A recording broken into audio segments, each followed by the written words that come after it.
organizations that innovate have both faster growth and higher productivity. And they're a lot more productive. Actually, the data says they're about 25% more productive. We also know from the research that sustainable, innovation-driven growth comes from organizations with the right systems, hence that quote right at the beginning, and frameworks in place. And importantly, they've got the right capabilities to develop and commercialize new products and services. Now, this summit is all about sharing these innovation best practices and effectively supporting the professionalization of innovation management, because I think historically we've perhaps thought of these as very kind of a once-off set of activities, but there is a framework of repeatable best practice actions that can build capability and deliver value at scale and at pace.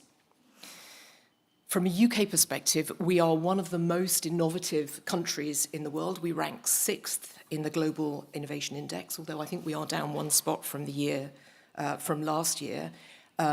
We have world-class R&D. We've got world-leading academic research, and actually I think just that way is Imperial, the kind of the top of the table from that perspective. We've got a really vibrant startup community. We've got significant investment that's going into frontier technologies. But we have found it challenging to translate all of those assets or advantages into commensurate, scaled, productivity-enhancing commercial success. Now, some of the reason for that is around technology adoption, because according to a recent report from the Department for Science, Innovation and Technology, DSIT, they reinforce what we know. We lag behind other advanced economies, and our digital intensity is only slightly above the European average. The other issue is we've got this long-running shortfall in business investment, which remains much worse than our peers. We've got the lowest rate of business investment of any G7 country, and that's been true, shockingly, for 24 out of the last 30 years. So this is very kind of deep-rooted. And we rank 28th out of the 31 OECD countries in terms of business investment. So we've got somewhere to go there. There is no question that absolutely suppresses innovation-driven growth. But the reality is it isn't just about the technology, because a significant part of the issue is around management capability. And Andy Haldane, the former Bank of England chief economist and former chief executive of the RSA, has made a really kind of powerful case for the fact that poor management capability is a significant cause of the UK's productivity deficit. He's absolutely right. The research in this space attributes around 30% of productivity difference to management quality. We would venture, and the research backs this up, that the same is true for innovation. Too many companies struggle to adopt effective innovation management practices. And it was interesting, actually, in that same DSIT report that I mentioned on technology adoption, they also make the case that critical to increased adoption of technology is addressing that management capability gap. Now, behind this innovation management capability gap lies a lack of what we call confidence to action. Because it's not that organizations don't know that innovation matters. They do know that, of course. But they lack a simple, pragmatic, actionable way to kind of get started. And importantly, to keep going. And in other words, I think organizations really lack a simple blueprint. Now, our belief is that this innovation management system will give any firm, whether they're a startup or whether they're a FTSE 100 company, a really clear way to deliver, to de-risk, and to scale innovation. Because it's not so much of a technology gap, actually, as a management capability gap, first and foremost. Without addressing that, you're never going to address that technology gap. It's fixable, and the prize for closing that gap is huge and worth solving, because if we can fix it and catalyze innovation, it won't just result in higher productivity, growth for companies, but it also underpins better pay and job quality for people. So our hypothesis is to truly unlock these UK innovation advantages that I mentioned earlier, we've got to strengthen that innovation management capability. And with that comes this opportunity, and we'll talk about that through the rest of the day, but this opportunity to professionalise innovation management. Because when fields mature, we see that they share a body of knowledge, they share competency frameworks, they've got recognised curricula, they've got development pathways, and that ensures that we've got transferability of these skills across sector, and it creates what we call these labour market signals that help leaders hire with confidence. There is absolutely a place for an innovation management system standard because standards strengthen organisational follow-through because they give structure, they give credibility, and a complete framework of considerations and requirements. And as a result, we get stronger evidence-based decision-making. And one of the things that we talk about not enough, in my view, from a kind of standards perspective is standards actually really build capability, kind of on the job. By implementing a standard, it's not that you get necessarily a certification. You are absolutely leading a team through the steps that they need to take to be better. So it is a huge capability builder. And I think this is the system that I mentioned right earlier that is required to achieve our growth and productivity goals at a corporate level, but ultimately also at a national level. Now, at the end of last year, the first auditable global innovation management system standard, Anne mentioned earlier, ISO 56001, we love our numbers in the ISO world, everything's got a number, was published. It really is disarmingly simple, it's super, super practical, plugs into any organisation of any size, as I mentioned earlier, and it leads the innovation team through some key areas like understanding context, the role of leadership, strategy and planning, support and operations, performance evaluation and improvement, and critically, the standard helps you deal with the uncertainty that is always there when you're doing something new and innovative, because it breaks down that uncertainty into some actions that you can take, your best next step, as it were. So you can identify opportunities, create and validate concepts, develop and deploy solutions, and most importantly, you can measure and you can learn. From the global research to date, we can see that these innovation management systems, where they're used, have a really positive impact on both innovation capability and business performance.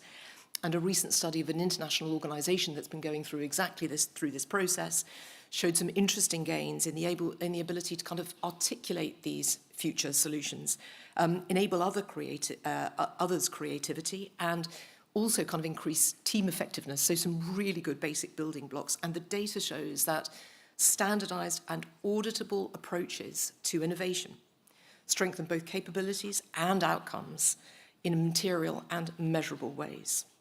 So if we think about extrapolating that up to kind of a national level, with a focus on the system through standards and professionalizing the field of innovation management, we genuinely think we can close that management capability gap, lift productivity, improve job quality, and commercialise more of those innovation assets here in the UK and make real progress on those critical growth goals. But we won't make progress on those goals without really investing in the system. It's just not going to happen. So that's why today really, really matters. On today's agenda, you're going to hear from some great people. You'll hear from a multinational and a scale-up who've used the innovation management system to accelerate their R&D to revenue journey. And throughout the day, you're going to have some great panels discussing and debating those key elements that make up the innovation management standard. And we're also going to explore these critical components of the professionalisation of innovation management. And on that note, I do want to say a huge thank you to Victoria Milne, who's sitting up here at the front here. She is an inspirational driving force behind the professionalisation of innovation management. I know you'll hear from her later, but she's done an amazing job, continues to do an amazing job. And with that, I'm going to hand back over to Anne Hayes and onto the kind of the first panel. So thank you very much.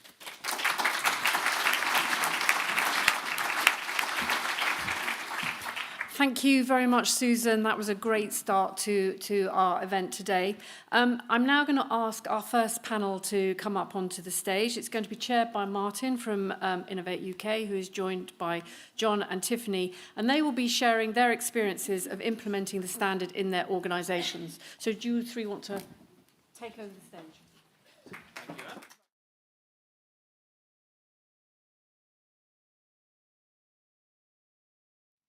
Oh, it's slightly disconcerting to get up here and suddenly see a slightly grainy, blurry picture of yourself staring back at you. Okie doke. Good morning, everyone. Thank you for joining us. And yeah, we're going to kick off this morning. Susan has trailed it quite beautifully by talking to a couple of people who've actually been there, seen it, and done that. But from different points in their innovation journeys in terms of the size and the scale and what they're trying to achieve. So that's what's to come.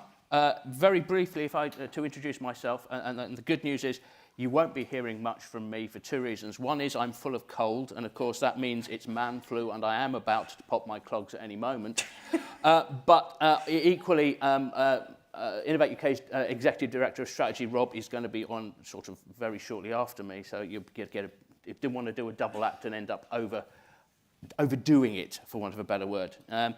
So I'm definitely not intending to say too much, other than I'm Deputy Director for Business Growth, and so I look after a lot of the wraparound support that Innovate UK provides to growing and scaling businesses.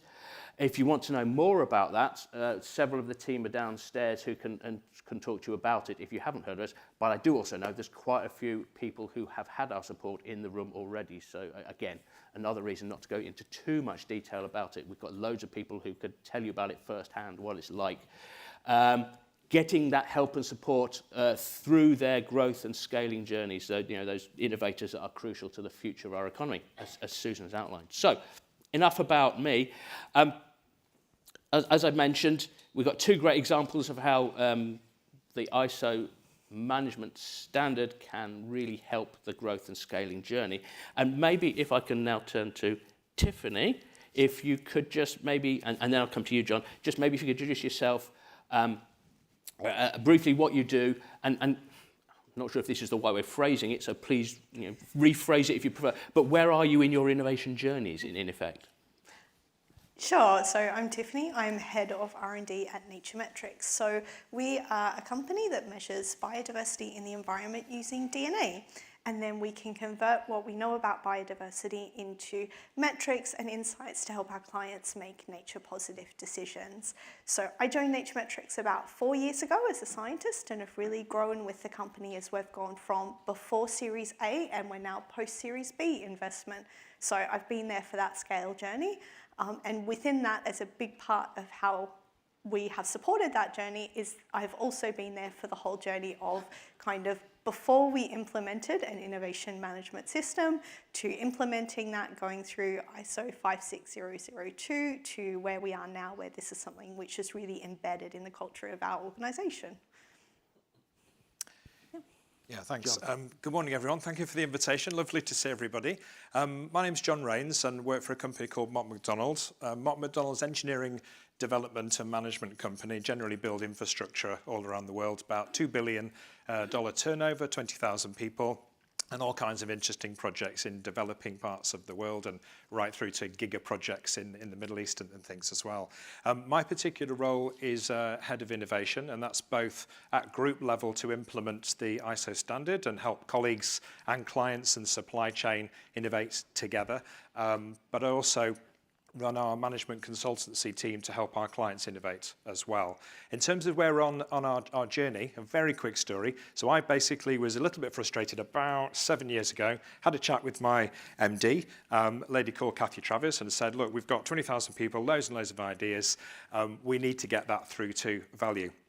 And she, in her MD style, says, fantastic, what are you going to do about it? Straight back at me. So I had that area, and I actually did a little bit of research, discovered the ISO standard about 2017. I thought, that is fantastic. It's exactly what I need to implement that. And we've gone through now about 4 iterations through that of success and some failures, maybe go into it to roll that out globally around that. So a long journey, so about sort of 6 years into that. Thank you. Okay, brilliant. Thank you both. So I'd like to sort of step through the ISO element of your journeys now, just to really unpick a little bit about, to start off unpicking, if we can, and maybe I'm going to come to you this time first, John, in terms of, and because you just started to explain that, I think, so natural progression. So what first attracted you to the ISO standard, and what did you want to get out of it? So maybe amplifying that last point about, from those 20,000 people point of view, what were the key things you wanted to get out of it? Sure, yeah. Well, I guess I do have a research background. So after I did my degree, I did a PhD in fluid mechanics and things, and that has stuck with me. Maybe there's a connection there. I'm not quite as good as you in this area, but I think that in my training in engineering, basically the first thing is go and find out what the question is and the hypothesis and do the research before you do anything. So that's what drove me to actually do a little bit of research online and find out what frameworks. I read a lot of books, and I actually Googled it and said, how do you write an innovation strategy? Literally that word. And it came up with a course in Germany, actually, which is through the European Union on how to upscale and increase the capacity and capability of European councils. So I went on that course for 2 days, and on that course, my trainer, Rupert, introduced me to the standard, which was in draft, just as well as referring to as well. And so having read a load of books, which are all over the place, have all got rockets and colours and things, and saying, well, which one do I follow? Suddenly discovered this fantastic, very simple, common framework with European colleagues. So right, that's exactly what I'm going to use. So that's basically what I wanted to do, exactly as was mentioned before, to end up with a simplified, where do you start on this thing? The other thing I think, and you mentioned context with Susan, that was absolutely spot on, because as a global business, what is probably not the right thing to do is to end up with one innovation management system for the world. Maybe different countries and different cultures are slightly different. And so we went through these iterations of starting with a simple approach, then implementing that, then actually getting that down for different regions and different countries, then introducing digital to it and the measurement and things as well, and learnt a lot of stuff on the way. Oh, absolutely. And Tiffany, I'm guessing as someone, at the very pointy end of R&D in a small business, I'm guessing maybe you were, well, first off, I don't know how you found the time to find it, but maybe, same question. So what were you trying to get out of it? How did you find it? Yeah, so I would say originally, like most startups, our innovation was messy. It was responding to immediate needs, finding funding for these brilliant ideas. And I don't want to kind of be stereotypical, but if any of you have met our founder, Kate Bruce, she's very charismatic and does give off that kind of like, I'm going to change the world vibe, which you see at a nature tech startup. Then we were chosen to be a part of a HS2 Innovation Accelerator program, and that's what introduced us to, at that stage it was ISO 56002. And I have to be honest, when we first started doing that, there were a lot of people sitting there in the company shell-shocked, because we were all kind of ex-academics, we'd come from universities, we're a university spin-off. We hadn't even done like 9001 management, so yeah, it was definitely confronting at the time when we began, but we did have a huge amount of support from BSI. So I definitely want to shout out to Hannah, who was our auditor over the years, because she was brilliant. And as we grew, you saw that, every 6 months, just like everything just got a little bit smoother, a little bit easier, and you just kind of, those edges got softened out and everything. Then there was this point where we got to raising for Series B, and we were looking, and our investors were asking for documentation and due diligence, and how do you measure this, and how do you know? You wanted a lot of money for R&D. And I would say, well, here's this. Yes, I work with universities. Here's the proof. Here's how we manage finances. Here's how we, come up with new ideas. Here's how we decide what to move forward and when. And it was so smooth and so easy, and it was like, oh, this is a part of us now. This is embedded in our company. This is our culture. And it happened really organically. But yeah, it was rough in the early years, for sure. That's really interesting. Maybe just on that last point, do you feel that it helped you with your a strategic approach to finance across, grants and also obviously Series B, Series A raising. Did it help at all with bringing money in? Yes, absolutely. There's no doubt in my mind that it has helped, because, R&D is risky, but you can't just stay static on one idea. The best companies continue to innovate. I know it's a cliche, but if you look at something like Apple, it's idea after idea after idea. And if you really want to properly scale this business, you need to be able to foster those new ideas and actually bring them into practice. And that's where a systems approach to innovation management is incredibly helpful. So what we find is that, and I'm going to use a little bit of a cliched example here, but when I'm writing a grant application for Innovate UK, for example, and talking about project management, that's really easy because I know exactly what to say because it's our innovation management approach. And these things just translate so well. And not to gloat a little bit, but we consistently score well on things like how we manage IP, how we manage our projects, when we fill in our final questionnaires and send those back to Innovate UK after grant funding, we're able to really evidence how we've grown and how we've changed. And I think that all comes from what we're doing as a part of the innovation management. Okay, brilliant. That's all really great stuff. But I'm guessing, and I'm going to come to you, John, first, and then maybe Tiffany, if you want to chip in. I'm guessing along the way, it hasn't all been plain sailing. So I mean, what has your experience been? Have you had any sort of resistance, if you like, to what that you're doing, and how did you work to overcome that? Yeah, it's a great question.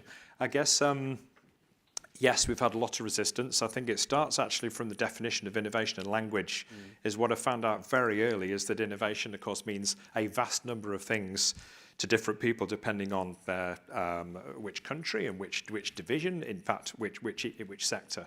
So yes, but being a resilient type of person and trying to addressing that, we sort of navigated through trying to get our senior leadership in board. So I think the other thing I would say from language is tenure.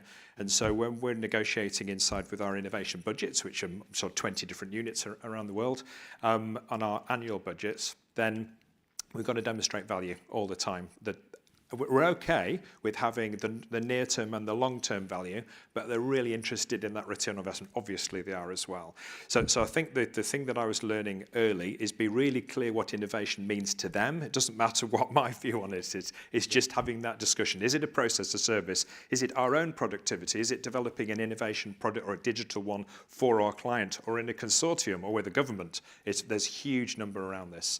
And then being able to demonstrate the ROI, which is basically, and our one, by the way, is about 3x, if anyone's interested in that. It's about 3x return on what we put in, which is a question I get asked a lot. So the second thing was have that pretty much live measurement to anyone. So I'm challenged, I just mentioned it to someone earlier, when I am challenged, and I am challenged a lot, what's the current ROI and which bits and which country and which products. So we do have a little bit of a dashboard on doing that. Now, I also just spoke to someone before downstairs, actually, interestingly. What I found really effective is to start first with a dashboard with a big 0 on it, which is really interesting. Just because we're a large company, it's very corporate, and it's great to see, the startup and the corporate, and even our language is different. And I'm sort of going to learn a little bit more about this as well.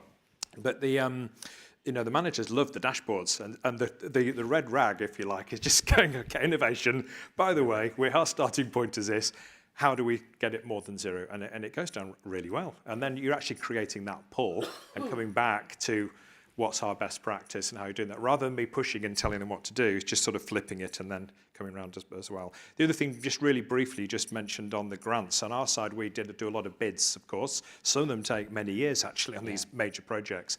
And what we're actually seeing is that in the bid questions, specific reference to innovation frameworks. I actually had one last week in Ireland, which says, what innovation framework do you propose to use? Which is quite interesting and doing that. And similarly, it becomes quite easy for us to say, well, we've got BSI accreditation, we're doing this and such, and here's the framework that we use, and we tend to score pretty highly on that as well.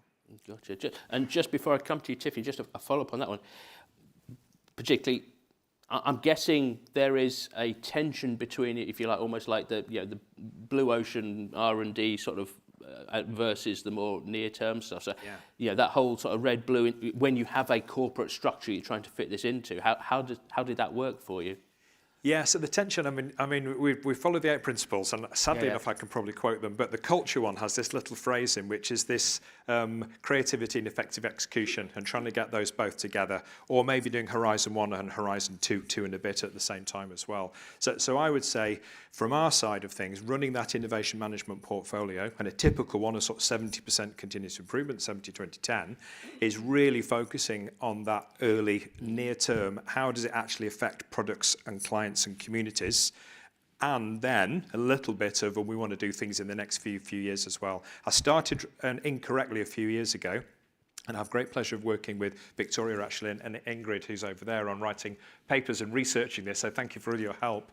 But those are some of the learnings of actually trying to push too far out into the future in a corporate, whereas actually it's a little bit more near term, the ROI. Bit frustrating. We want to do that big thing, but is really go for sort of 80 or even 90% that, and they don't do a very small number of step change projects.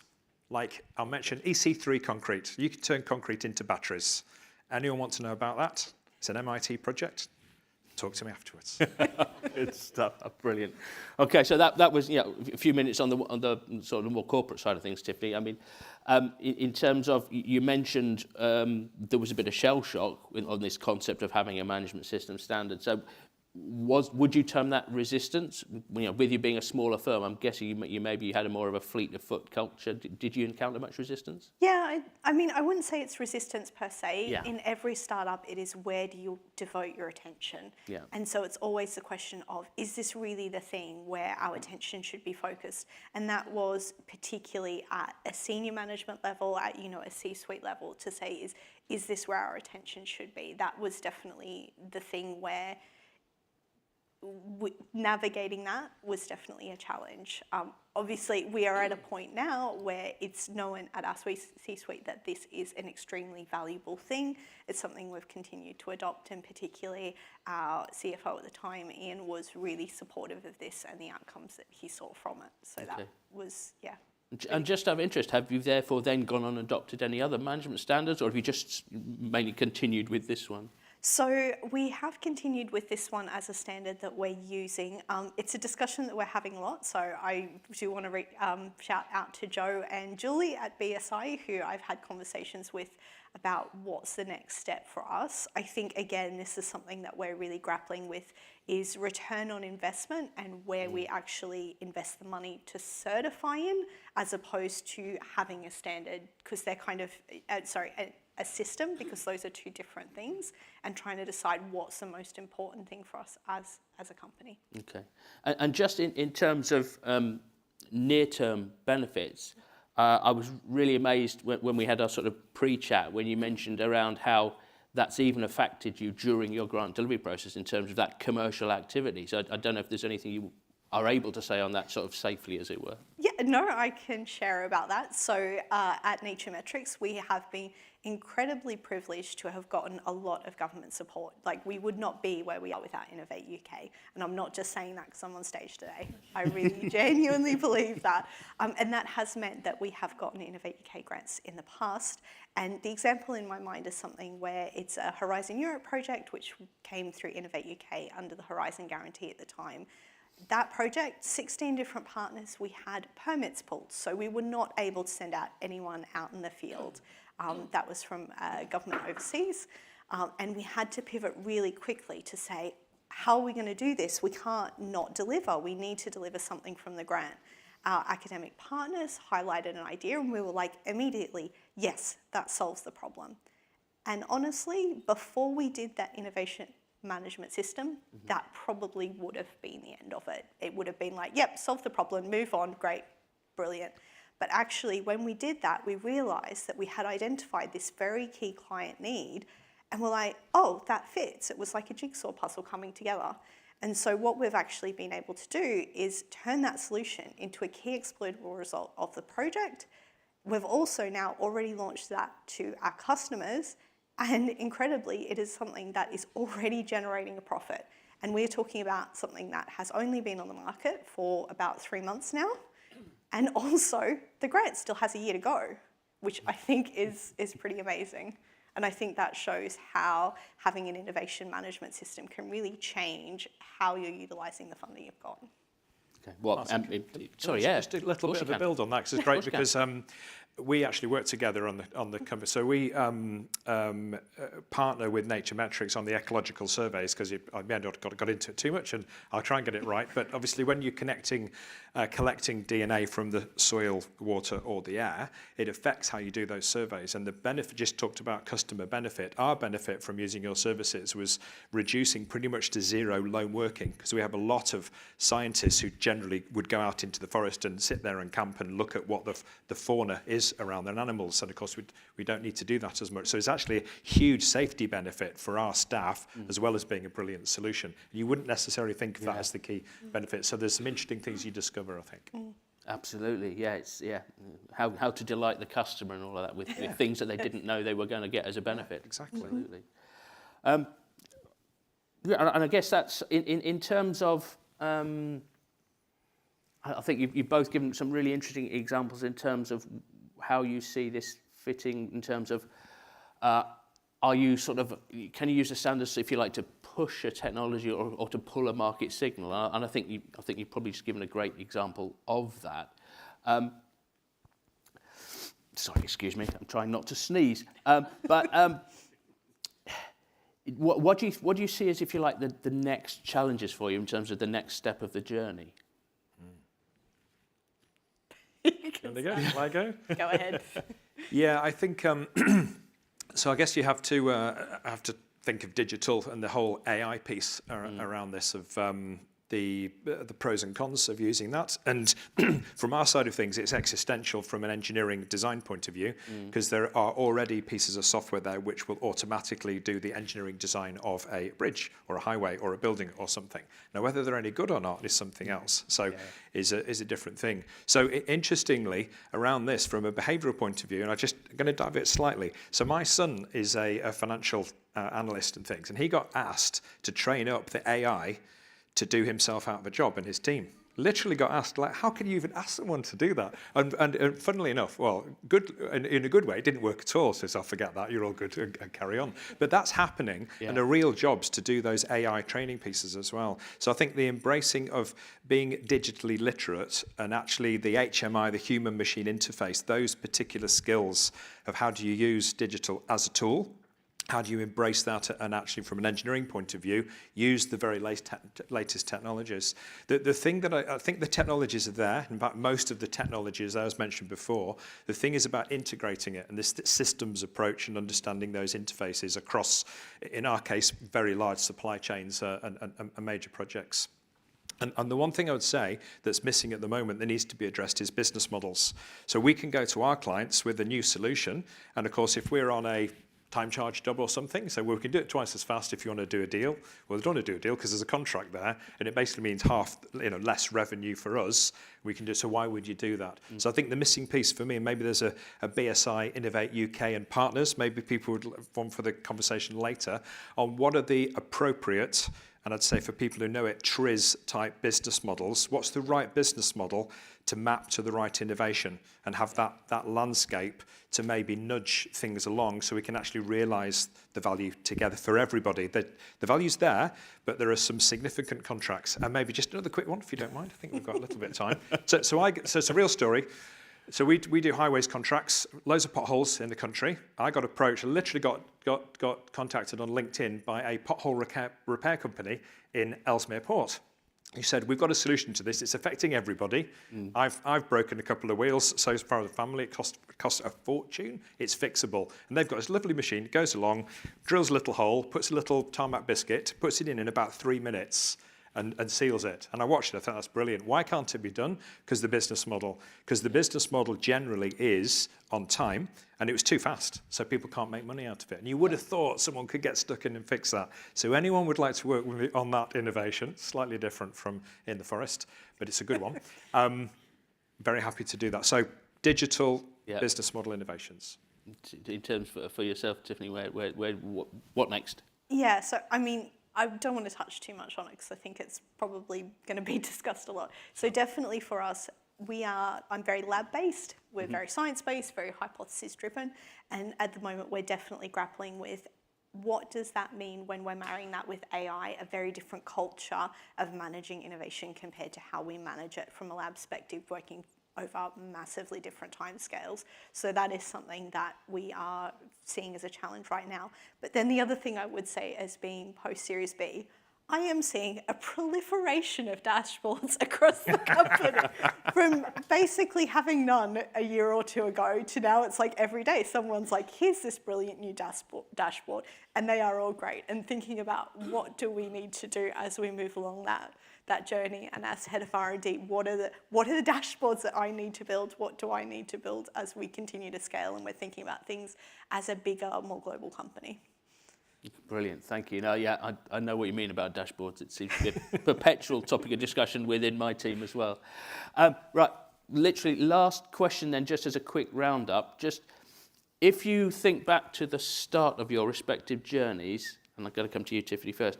If you're going to go back to your previous self, is the one thing that you would tell yourself, having got so far in your journey, what would you tell yourself to do the same or differently, or what advice would you give yourself if you went back in time?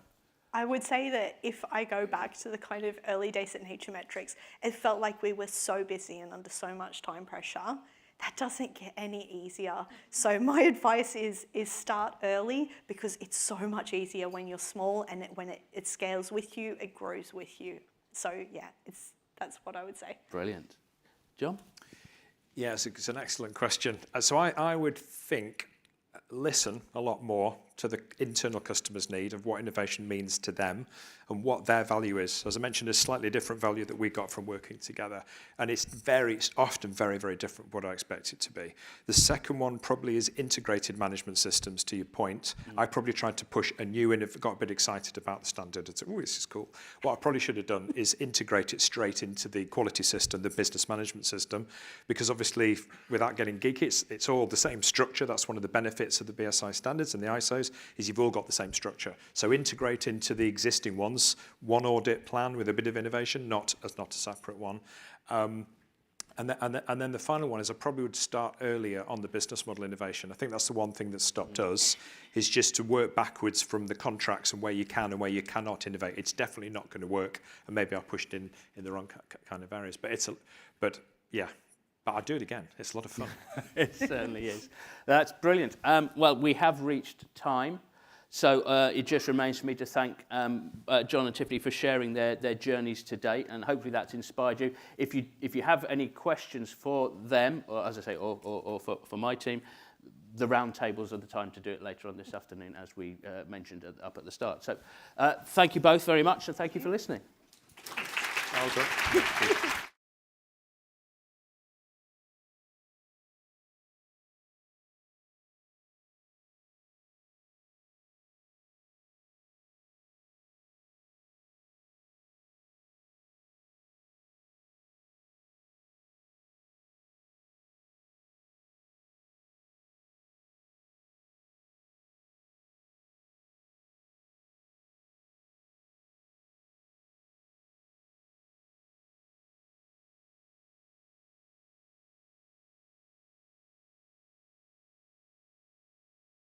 Emma, and Rob and Geraldina. So perhaps you can welcome them onto the stage.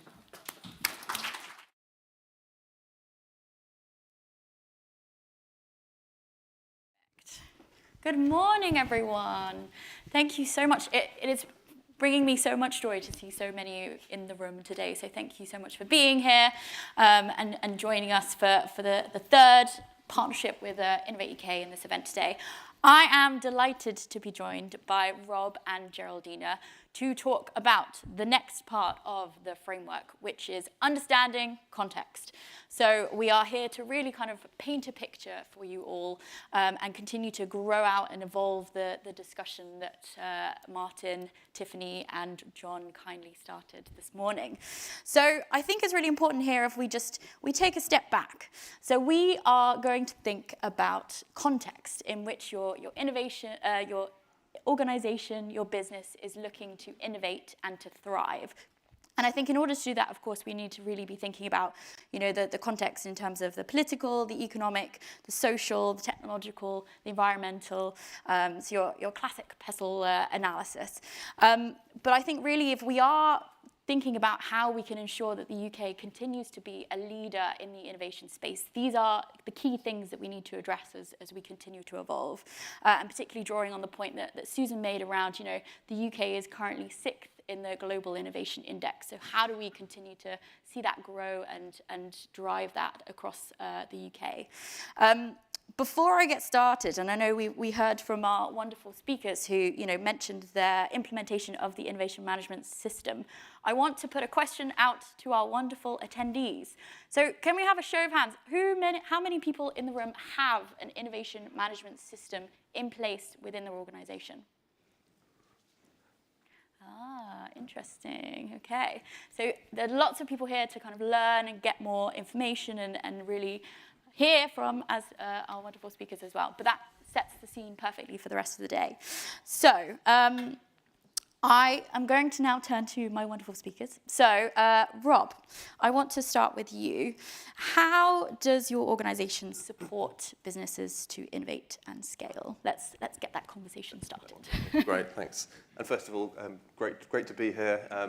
The only downside was my kids this morning when they heard I was speaking at the Science Museum. They wanted to come and couldn't get out of school. But next time. Of course. And I'm grateful for Martin for not stealing my thunder on this one as well. So thank you, Martin. So really, Innovate UK as our innovation agency, we're one of the custodians of the innovation system. And thinking about ISO 56001, really we have a role to play in doing that at the macro level across the system. Our focus is around taking breakthrough ideas and turning them into those industry giants and supporting those businesses start scaling and staying in the UK. And we do that through the business innovation support. Being part of UKRI, UK Research and Innovation, gives us that connection into the research base, the excellent world-class research base. That's obviously not the only place that ideas can come from, but it's one of our the crown jewels that we've got within the country. And then being able to then connect that, take those ideas, help to turn them into something, which frameworks help with, and then really connect it up to the rest of the system. So the scale-up system that we've got, whether it's the finance, whether it's the regulation and standards agencies, which are enablers, it's the skills pipeline, it's the markets that exist within supply chains and beyond, and the infrastructure that we've got, which the Catapult network are one of the great assets we've got across the UK. So why do I'm probably preaching to a room full of the converted already, but we know that innovation plays a huge role in that productivity challenge. Small businesses that work with Innovate, work with the Catapults, they grow faster. Their turnover is twice as much as it would other be if they weren't working with them. That connection into that broader ecosystem is really critical, and our role to help to catalyse that. We have the scale-up programs that we operate have a 10x return in terms of the private capital that comes in either alongside or afterwards into those businesses, and it's the backing of the ideas, the confidence that we can help to give the markets alongside the businesses. So really, when we're talking about that system level and taking the ISO context, it's really what our interventions are there for is to do the same sort of approach. It's the supporting businesses on coming up with or helping to synthesize down the why and the what people you're trying to achieve, the grant application process, the support processes around the technical due diligence, which the Catapults can do, and then it's into the how. How do you go about doing that in an effective way? So the business growth service that Martin leads as well is one of those tools that we've got to help to get to that point. So really, it's the framework is how we try and operate ourselves. When it comes to innovation policy, I think we're to some extent we're where we were with education, for example, about 30 years previous. So early years education, we understand how it's done and we know what works and what's best. And I think the fact that we've got these frameworks coming through now is us, from an innovation perspective, understanding more how to do it and starting to apply that in and make sure that the adoption happens further. Okay, thank you. Amazing. And I think also, from what Tiffany and John were saying this morning, we're already starting to see, the impact and the results of that as well, which is great. Georgina, over to you. Thank you. And it's great to be in the room with, I assume, everyone that is interested in innovation. It's quite a privilege, actually, to be able to have a momentum of how we drive innovation through businesses in a systematic approach. And how do we leverage the Innovate UK interventions and maximize that value in bringing together small companies like Nature Reserve and maximizing the grant system through to scaling those companies, and how do you help industry and large enterprises help innovate? And I think context is important, because when we interact with organizations, it's about understanding, so what is the market research and analysis that gets you the best outcomes for the innovation that you need to perform? And through that cycle, how do you work collaboratively? And I think that's very important. So we work very closely with BSI on a number of AI programs, with Innovate UK, with the investor community, to help increase confidence in some of the deep tech organizations that we're helping scale, as well with large enterprises to understand them and helping de-risk innovation to get to those outcomes, to then be able to apply and understand how do they use one of the most excellent ecosystems of deep tech innovation in the world, which is where the UK sits. Because other countries look at us and say, how do we, some of them want to take some of those companies to their countries and invest. We want to try to keep them and grow and scale them for the UK and globally. But how do they looking at us of that creativity and that innovation that we have? So how do we do that more systematically so you get to the right outcomes quicker? And that's where we're an instrument of innovation for Innovate UK as the catapults. We're the ones that focuses on deep tech, but our other catapults that focus vertically on other sectors. And how do we help accelerate that outcome-driven and impact-driven innovation to create and have a positive impact on productivity? Thank you. And I think the point that you raised there, of course, around that kind of productivity and the growth piece really ties in beautifully with a big call from the industrial strategy that was recently launched.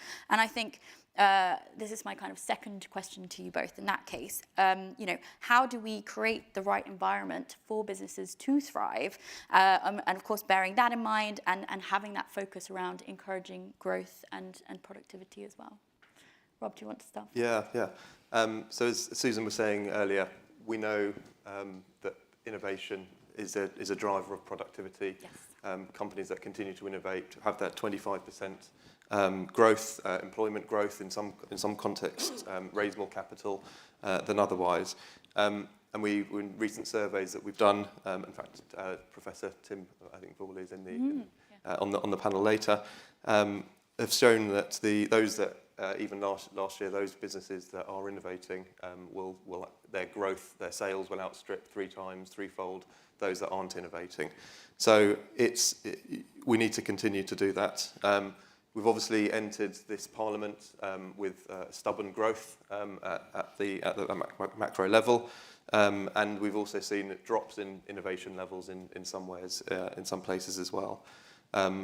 Drivers of that, as the Global Innovation Index points to as well, there's challenges around the absorptive capacity around that. There's obviously input factors. Money is always going to make the world go round. But there's been areas where we've seen, it's recruitment challenges that business have. It's the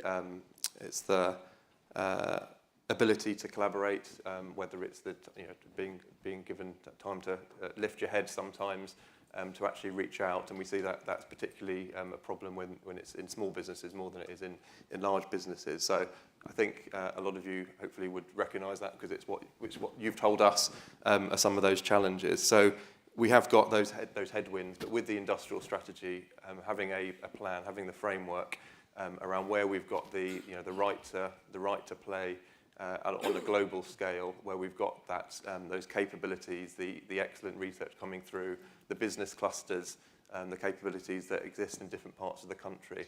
That gives us a grounding for us to then say, right, let's focus in on those areas and then create that system environment to really help those thrive and grow and get to this sort of giant stage from a business, from a sector perspective that we need to really stimulate and be the engine of the growth.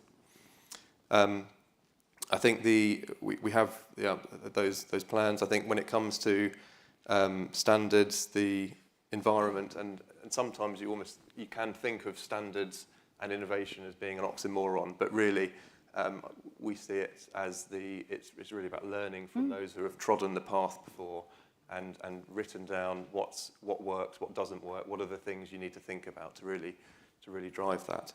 I think if we look at the industrial strategy, we've got the frontier, the framework for those frontier, the growth sectors, the frontier sectors within those growth areas where we have got those capabilities, whether it's battery innovation or the frontier technology areas around quantum. We've got some real strength there, and sometimes we underplay that in the UK. We take one of the defence industrial strategy, that specific sector plan came out a couple of weeks ago as well, and there's a recognition there in one area that there is a need for reform of how that operates. We have the threat environment, unfortunately, that we're living in at the moment, but I think there's a really, really critical role which is recognised within there around innovation within defence, and the speakers later today, yes, I'm sure will pick up more on that. But if there's ever a sector that likes to have an end goal, know the playbook, know the rules, it's going to be defence. And I think with the institutes as well, there's some real opportunities there to say, right, how do we embed innovation right in that thinking? So the MOD are really clear. It's about better understanding the problem statement and not going from solutions, looking for problems. And I think if we have that clear sort of framework, which again is built into ISO and thinking, there's an opportunity to really take that. Yeah, amazing, thank you. And Geraldina, I wanted to bring you in on that, and just in terms of how do we create the right environment for businesses to thrive, and the work that the Digital Catapult is doing as well. Absolutely, and I think this is where it's translating some of the points that Rob was talking about around industrial strategy in the role that digital technology and deep tech play into that space. But we look at it from how does it help the market? How does it help industry drive more and better incomes into their efficiencies and optimization of their supply chains? And how do we look at building programs that unlock the value of some of our startup ecosystem and be able to match that with the challenges of industry? And we have programs, and it was interesting, John was talking about business models for innovation, for driving innovation. And we're collaborating with BSI on the Bridge AI program, which is set and funded by Innovate UK. And that is looking at construction and some other high potential sectors in the practical application of AI into their companies. And where is the AI going to deliver the quick wins and a sustainable growth for the companies that come into that program? So that's where we see that practical application, demyst it. Yeah. There's a lot of hype about the terminology of technology, and some companies come to us and go, where do we start? And our drive is a systematic approach. of unlocking where is the value of that innovation, what is the right business model for you to take advantage of those outcomes of that innovation, of that technology, and who do you work with, whether it's the academic network, whether it's the startup network, and the investors and the startup and the standard community as well, of how you systemize that approach, and then how do you measure the outputs and the success of that, and what opportunities does it bring for your business, for you to continue to be a global player. So that's where we maximize. And, we've got a number of examples. As I said, Bridge AI is one, in supply chains, quantum, et cetera, that we'll be talking about in a little bit. Yes. So that is a perfect segue to my next question. Thank you very much, Geraldina. So I think, I think Martin mentioned this in terms of, we're using standards to really push and pull the markets and how they develop, but also making sure then that, the UK is really positioned as a global leader in these new and innovative areas. So we're seeing a big focus on high-performing sectors, and I want to kind of get your perspective in terms of, what do you think the impact and the influence will be in terms of the work you're doing, but also on that kind of more national and international scale.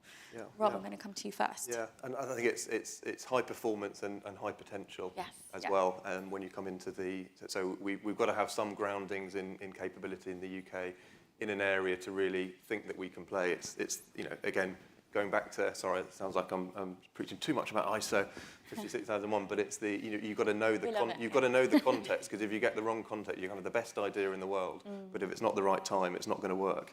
And it's about creating that a system level approach to really, not just taking an idea and we hear the kind of incubate. England, UK is a great incubator nation, but then things go abroad. Actually, we need to change that, and we need to then for making sure we're making those systematic decisions, so we know we've got the right capabilities connected to actually give us that right, the right and the ability to win in those areas. I think one of the big areas of focus we've got is that is about sort of greater customer centricity, business and I mean businesses in that context, as well as the broader government context. So it's about having that understanding of what businesses really need at the right level of detail to then be able to support it, because it's going to be different depending on the stage of you are, whether you're a spin out, a startup, an early scaling business, or a large prime in your area. It's going to be different based on your sector because of the length of the gestation period of innovation in life sciences versus what we're seeing in the cutting edge digital space as well. So being more focused on those customer needs and making the ability to tailor it in those areas where we've got that ability to win. Sometimes we get spread a bit too thin across the UK. We try and do everything, and actually we just need to be the concerted effort in some areas. The ability and to partner, I think that applies both at the system level and then obviously at the business level as well is critical. So we want to enable, from a business perspective, those collaborations where it's about building knowledge, markets, etc., beyond your business's traditional purview. And then from our perspective, it's about that continuum. So whether it's that university connection through, it's working with BSI, working with regulators as well to make sure that system is set up, ready to go for those new ideas coming through. And it's about understanding those business needs, the market needs, the access to capital that's going to be required, and a big focus of us around that connection into that finance space. We've got some strong investor partnership relations already, but it's about building on the work with the British Business Bank and the growth funding that they've got to really kind of make sure that as the ideas are coming through at the right stage, it's a more seamless path to get that kind of funding continuum for businesses. And I think quantum is, you mentioned quantum earlier. It's one of those areas which we've, for the last seven years or so, we've had, previous to that, the research being sort of incubated within the research system. And over the last 7 years, we've seen companies come out, get to the point where now, we're getting decacorn valuations for some of the quantum computing companies that we've put an awful lot of effort into, businesses at universities, government funding as well. And we're at that sort of precipice where we've got a number of, scaling businesses which are at the point where we're now, in the place of setting standards for the industry. And it's how do we then leverage that to really get that kind of UK advantage? Yeah, no, definitely. And I think that's such an opportunity as well because, of course, we already have the work that's going on around the fact that BSI is leading the JTC3, the Secretariat for Global Quantum Standards. And then, of course, also the Quantum Standards Network as well, which is in partnership between BSI, MPL, and UK Quantum. So I think, we are collaborating, as you said, and that is really, really coming through. Geraldine, over to you in terms of, what are the big focus areas for where you're seeing impact and influence of the work that you're doing? Let me just continue on the path of quantum. Yes. Because what we have done is through those collaborations, we have spoken to industry and also those promising scaling quantum companies of what do they need and what does industry need. And we've developed a program called Quantum Technology Access Program. And what that does is distills how do we raise awareness of the value of the technology? How do we help companies like Orca, a UK quantum promising company, further develop their quantum computing and the application into industry? So we have worked with 19 different organizations across defense, across energy, transport, where we have helped them develop and understand what are the right use cases, which is the right model for you to exploit technology like quantum computing and quantum software to be able to address some very key complex challenges that normal computing can't solve for them. One example was working with Vodafone on the Steiner tree problem in optimizing telecoms networks. And they came on the program interested and skeptical about can quantum computing actually solve this? And through a systematic approach in understanding how you then apply the innovation in bringing different actors in the ecosystem to collaborate and work together, and the technologies to understand, but also the business to understand where the potential is. They came out and said, wow, this is really a technology that can help us address and optimize and save costs in the way that we design our future telecoms networks. And how do we do that in a collaborative space? You can't do it alone. So what I would say is the call out for industry and small growing businesses is utilize the instruments that are there and the funding that government is putting out to be able to explore what is the impact of some of this technology onto your businesses so you can continue to grow and get the right outcomes quicker and continue to innovate in a systematic approach. Thank you so much, Geraldina. Right, we are. Just one final bit. I mean, the fact that you have got the chair position for the standard. I mean, that's a massive opportunity for UK-based quantum companies to feed in, help design those standards, and to be blunt, to make sure that they work globally, and it gives market advantage ultimately to get those. So how we bring that system together, I think is a brilliant example. There's a huge opportunity. And if anybody is interested in finding out more about that, definitely get in touch with me and the BSI team, and we can explore further. So we are on the last question of our discussion today, and thank you so much to everybody for being so engaged, and there will be a quiz afterwards. But my final question is really about where going forward, what do you think is most important for our wonderful attendees today to take away from the conversation? What is your words of wisdom and advice for everybody in this room? Rob, do you want to start? So apart from making sure you use ISO 56001. Of course. Has to be said, I think the first thing is about that collaboration point. Yeah. So for those who are sort of ecosystem partners, it's around making sure we work together to join that up, to really kind of simplify, but that doesn't mean make completely simple, because it's the way in which businesses can operate and thrive. And then from a business perspective, it's if there are some challenges around that collaboration, whether you're a small SME or a large business as well, but it's that knowledge, understanding perhaps the challenge points that you've got within your business and making sure you collaborate, because we know that collaboration equals greater growth afterwards. And then from an innovate perspective as well, it's not all about grants. So that is a really important de-risking tool for us, but also for businesses. It's got to be around that, understanding the market, understanding the customer, getting the right sort of investment to grow, and that's what we're there to support as well. Thank you. Geraldina? I think, obviously, I agree with everything.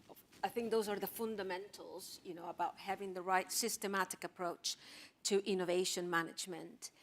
But I would say exploit the absolutely great deep tech ecosystem that we have in the UK. Collaborate with them. We do have great, rising companies, and it's how do we help industry develop the right use cases and the right application of those companies. We do have a really good, vibrant ecosystem of tech companies that are ready to implement their products and solutions into industry.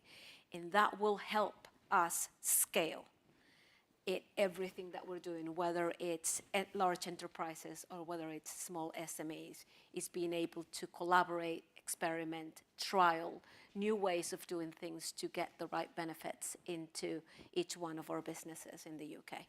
Amazing. Thank you so much, both to Geraldina and to Rob. If I may, my final call to you all, our wonderful attendees. We have lots of students in the room who are engaged and excited about innovation. So please do, I encourage them to network and to speak with our BSI Young Professionals team who are here and exhibiting. But also just to say this is such a wonderful community. If I've learned anything from working in the innovation space, it's that everybody is so passionate about the work that they do. And I encourage everybody to get more involved and more collaboration and to really make the most of today as well. So thank you so much to my wonderful panelists, and over to Anne. Thank you.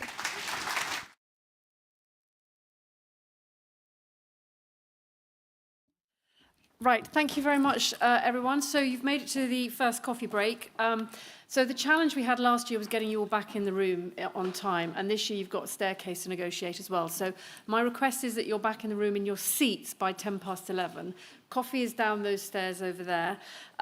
This is your opportunity to go and click your badges and make sure you connect to people. Please follow up on that. And I look forward to seeing you back for the next session at 11:10. Thank you.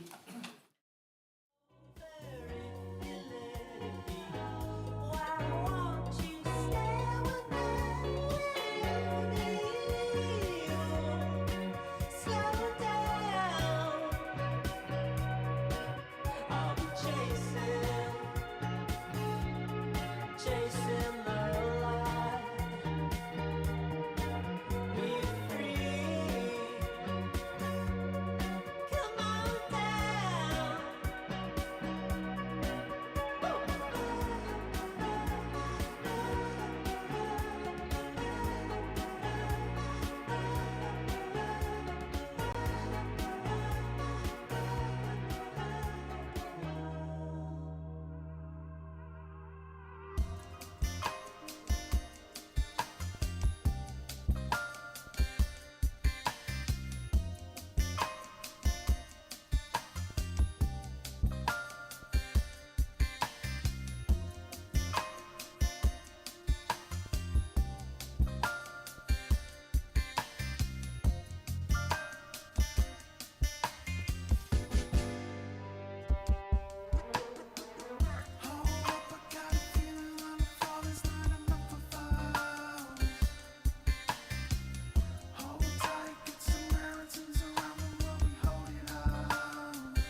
Ladies and gentlemen, we welcome you back to this session.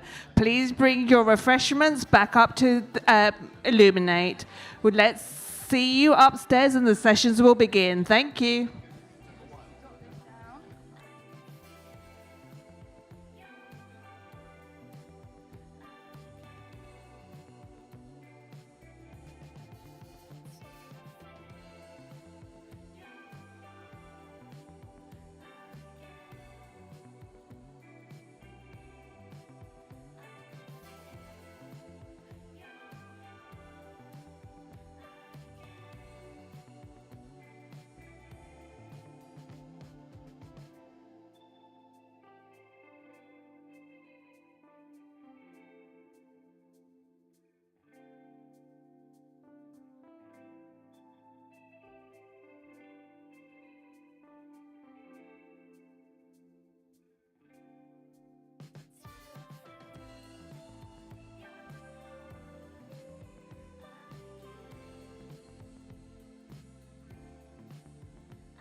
Ladies and gentlemen, please take your seats. We're about to start the session. Thank you.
Hello. Thank you. Welcome back, everybody. If I can encourage you to quickly take your seats.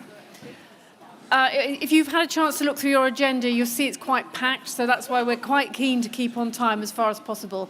The other bit of admin, for those of us certainly down this end of the room, it is quite chilly, so we're trying to sort that out. So apologies for that. We are aware. I hope you had a good opportunity to connect with some people that you didn't know before, and because that is actually a major part of today. But I would now like to introduce our next session, which is being chaired by the wonderful Victoria, with a discussion with Kim and Moling to consider the body of knowledge and why it is so important. So I'm going to hand over to Victoria. Thank you. Thank you, Anne. Hi, everybody. It's lovely to see you all. And we're going to be chatting about the body of knowledge. But just as an indication, who knows what a body of knowledge is? A couple? Yeah? No, wonderful. Excellent. Great. But quite a few of us don't know what the hell this next talk is about. So I'll give us a little bit of context. So we've started today, and we've really been talking about having the right kind of frameworks in organizations. And the best frameworks start with looking at context, which is why you've heard from the Catapult and Innovate UK to kind of set the scene, to say this is the landscape.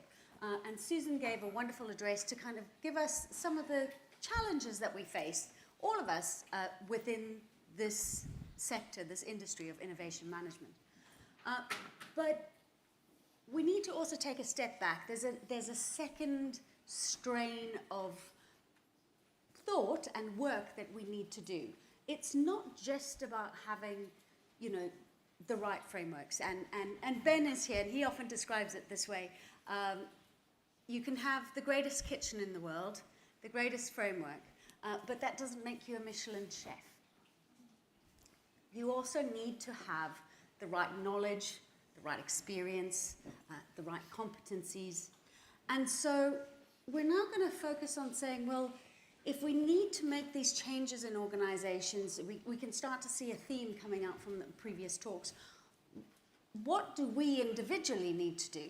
And many of you in this room are working in this innovation space. What is it that we can do to help ourselves to become those Michelin chefs? And the first component that we really have to look at is to say, well, what is it that we need to know? What do we need to know that we need to be able to do? So a body of knowledge is a curated and governed selection of works of the types of techniques and processes that make up a domain. And the body of work for innovation management is actually not really well defined, and we can tell by the room here. So we're really going to explore what a body of knowledge should be, and perhaps if we should actually have one as practitioners of innovation management. So to give you some idea, you might be familiar in the room, you might be familiar with Agile. So the body of knowledge for Agile would include understanding what scrums are and stand-ups and fishbone diagrams. All of those sorts of things would make up what you should know in order to be a competent professional, what you should be able to do. So kind of setting that scene, I have Kim and Mo Ling with me. So Kim, you're great at kind of creating structure from chaos, I would say. That's how I've often found the best way of describing my career to date, which has been a bit unusual, yes, but generally keeps coming back to the education sector. But if the point is around, creating order from chaos within education and knowledge and structuring it within industry, that is essentially what we're trying to do here with innovation management and standards. Oh, two? No, for you. For me. Oh, can you not hear me? Sorry. And Mo Ling? Hi there. I run a MA for Innovation Management at University Arts London, Central St. Martin's. So we're a little bit more on the, I guess, if innovation is bringing new ideas to provide value, transformation, then we're good on the idea side. But I kind of see the body of knowledge and what we're doing in terms of trying to educate innovation managers. I mean, you've got the MBAs, but how is innovation management different, I suppose, than an MBA education? And so that's a good place to start in terms of when we're thinking about body of knowledge. I kind of see it's a paradox, innovation management. It's like we're trying to create a discipline so that we can create freedom of so that good new ideas, transformative ideas can, come to the surface and be brought into values in all different kinds of organizations. Yeah, and Kim, I think we probably need to bring it, it's kind of still probably a bit amorphous for everybody what a body of knowledge is. I think, can you help to describe some of those characteristics and the nature of what a body of knowledge is? So anyone who's ever tried to teach anything or has had any kind of involvement, and all of you will have actually experienced this, is essentially a body of knowledge is what do we think someone who is termed as having passed something or defined as something, what do they know? What do we expect them to know? And that is true of any curriculum, any degree program, any professional body, anything like that. It's something that someone can say, right, someone who is that should be expected to know this. And then you start thinking, right, well, what is meant to be inside the this? And that becomes more interesting because you find that defining those boundaries become really quite difficult. And then you start thinking about how do you deliver those. But defining those boundaries is really important because it becomes a living knowledge as well. A body of knowledge is not a static thing. It can't be, partly because of our own human nature to innovate and create. So we're constantly discovering new things. So managing a body of knowledge, deciding what should be in it, and then also how it should be delivered and what specialist areas and so on there should be within it is really important because that then sets the framework of an understanding for a wider, funnily enough, standardization within an industry. And innovation managers, if I say to someone, what is that, or what is that, from people perhaps outside of this room, I will get a blank look, often. Interestingly, if I say that about project managers now, I wouldn't, but say 50 years ago, you'd probably have had the same thing. So body of knowledge is critical to getting to that stage. Yes, and we've seen that with quality management as well. So now you've got a sense of what this body of knowledge is, and you all probably have some ideas of what should be in it. Perhaps some of your favorite practices and that sort of thing in the collection that is the body of knowledge. So, Mo-Ling, what for you would be the must-haves? So it's funny, we had a little conversation a couple of days ago, and I kind of said, well, look, we've had this degree for 20 years, and when I first came in, I was like, look, what's the origin story? I would like to know what is the meaning. So really very much what John was talking about, kind of the existential reason that your organization exists. So there's some philosophical foundations, philosophical and kind of creative foundations of what innovation is and why you're doing it and what is the value and the purpose of your organization, of the innovation itself. What does better, what is good, you know? So I think that's where you start before you go to the processes, the management, kind of project management, to the type of leadership that you're looking for to support innovation and an innovation culture in your organizations. So that I actually think, and that's how we start. We start, our first units are very much around exploring innovation and what it means. And philosophically, is it open systems? Is it growth? Is it, why are you doing it in the first place? And questioning. And not an answer, but working with the question.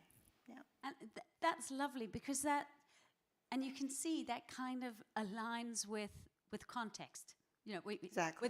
Within the framework, that's understanding context, but bringing that element of philosophical understanding to what you're actually finding in the data or whatever avenues that you use, is an important skill to have, a knowledge base to have. And for you, Kim, what would be your must-haves? The educational structural delivery program side of me immediately starts thinking, right, what's core and what's specialist, if you like. Core for me is, apart from actually the philosophical side, because I am an MBA who have that terrible side of split of it, and it was the organisational behaviour and strategy side that I liked. Innovation is really difficult, and we did some of that too at Imperial. Innovation is really difficult to, it's like capturing lightning in a bottle. in some ways for a lot of people. So for me, apart from the philosophical side, I've stolen what I would have gone for. Really? It's also, how do you think about the culture of an organisation to support it? Because what's that saying? Culture eats strategy for breakfast. I think it's an ancient, old saying anyway. You can't have any kind of innovation without the structure and the culture that supports that. So to me, thinking about how to get people to come along with you and helping people understand how to do that is another must-have for any body of knowledge. You can't do anything if you don't have people with you. Yes, yeah, and again, critical to a framework, you see this mirroring that's starting to happen? Critical to a good framework is that you take into account your culture, and how you build that innovation culture in your organization. And so, of course, that's a skill that we need. That needs to be a part of that body of knowledge. And for me, the must-have is in understanding that we don't end at pushing the marble through the innovation process and popping it out the other side into the market. Our responsibility as innovation managers is really, it's systemic. It's to look at the entire organization and to say, how does innovation infuse into leadership, into our strategy and policies, which we'll be talking more about later today, but into, our evaluation and measurement. And ensuring that it's the full suite of skills, that we don't just have a body of knowledge, that kind of follows that idea to commercialization, but it takes into account this much broader systems view within organizations, and then even beyond, into ecosystems, beyond the borders of your organizations. So knowing what open innovation is, for me, would be also quite critical within our body of knowledge. Knowing, the difference between a sandbox and a hackathon. All of these need to be within that collection. It's just something you just said that struck me there. One of the things is being defined in a body of knowledge as well as shared nomenclature, because you can't communicate what you're trying to do to someone if they don't speak the same language as you. And the advantage, therefore, of any body of knowledge, you look at any professional organisation, for example, they have ultimately got a shared communication. So that is the other reason that in a new and growing sector, it's the shared communication, the shared language that a body of knowledge actually helps. You grow faster, understandably, when you're all talking the same way. So yeah, it's all of these identifying these things, but it's the shared language. Absolutely. And again, that comes back to having frameworks. I know it sounds like a stuck record here, but having those frameworks of that shared language. Mo-Ling, what do you think, kind of now looking forward, as you're developing, the new curriculum, as you're making those changes, what is it that you're finding that you're having to now bring in that's new, that we should be considering additionally in the body of knowledge? I think that it's interesting. You talk about a living body of knowledge, right? And innovation management is so diverse in a sense. Like, if you ask all of the innovation managers in the room what their career trajectory was, you've got scientists that have to go into management, you have designers, you have engineers, you have people that were field workers that had to become managers because they know their craft, right? So really the question is, in a way, is can you bring an innovation manager into any discipline? And we kind of spoke about this.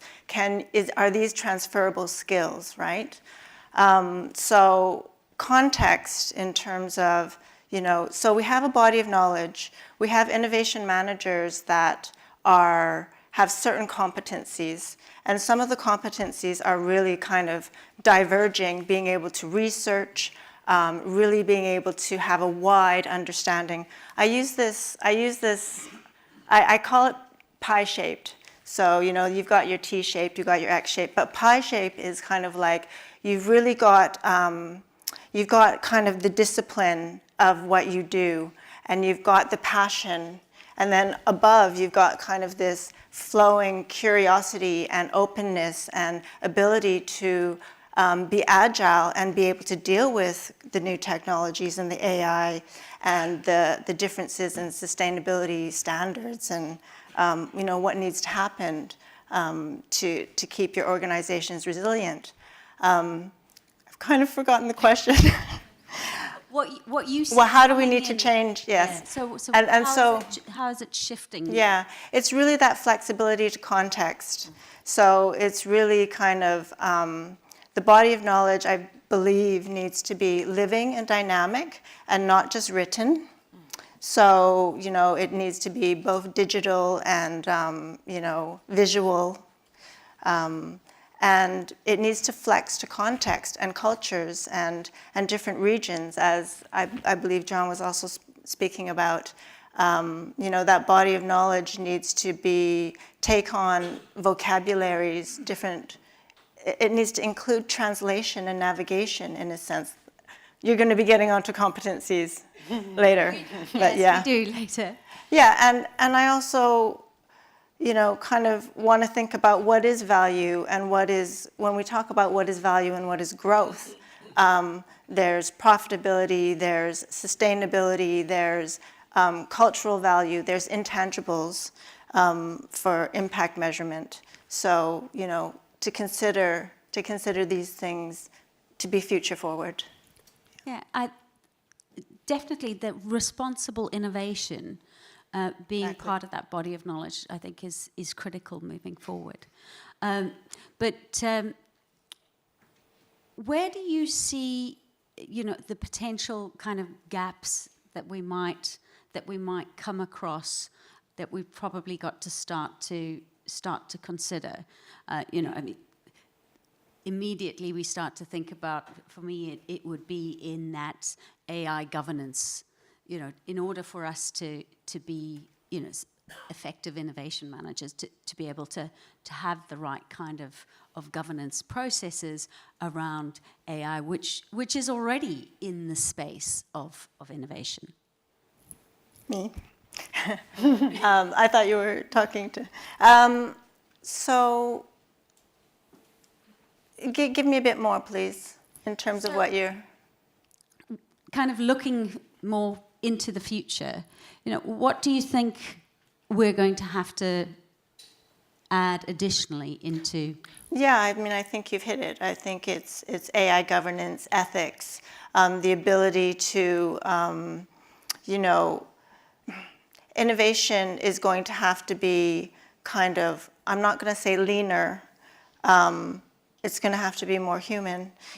I think Susan really nailed it when she talked about it's the management capability, which is actually the human capability. It's the ability, we've been talking a lot about collaboration, but do we train in collaboration? Do we really know how to work together? We kind of look at, we've been talking about dashboards, and one of my students was like, what's a dashboard? And I said, it's a way to communicate data quickly and meaningfully across domains and that means departments in a way. So like we had a student who was working specifically on dashboards in automotive, and it's like, how do you get that data to the designers that are doing HCI, who's doing interface design and ergonomics, and we need to have the same data. How do we kind of use that data and have it meaningful for every step of the process? And then the complexity of it, how do we speak the same language across departments? And that an innovation manager needs to manage. Yes. Yeah. So I think you're all starting to get this picture of what this body of knowledge is. If anybody doesn't by the end of this presentation, please in the round tables come and speak to us, and we'll go further into it. But now I want to kind of understand what is it that, because at the moment we don't really have something we can point to, that collection as innovation managers, that we haven't got to that point. There are some lovely examples that we're seeing elsewhere in the world, but here in the UK, we haven't really had this conversation. We haven't necessarily decided what good looks like. And how, you know, well, the real question is, you know, what should we do now? Like, there is a requirement for us to have a body of knowledge if we want to professionalize innovation management, if we want to increase that management capability that we've been talking about. We have a fantastic framework that's kind of working quite well, so we've got some, you know, an indication that maybe that should be the foundation.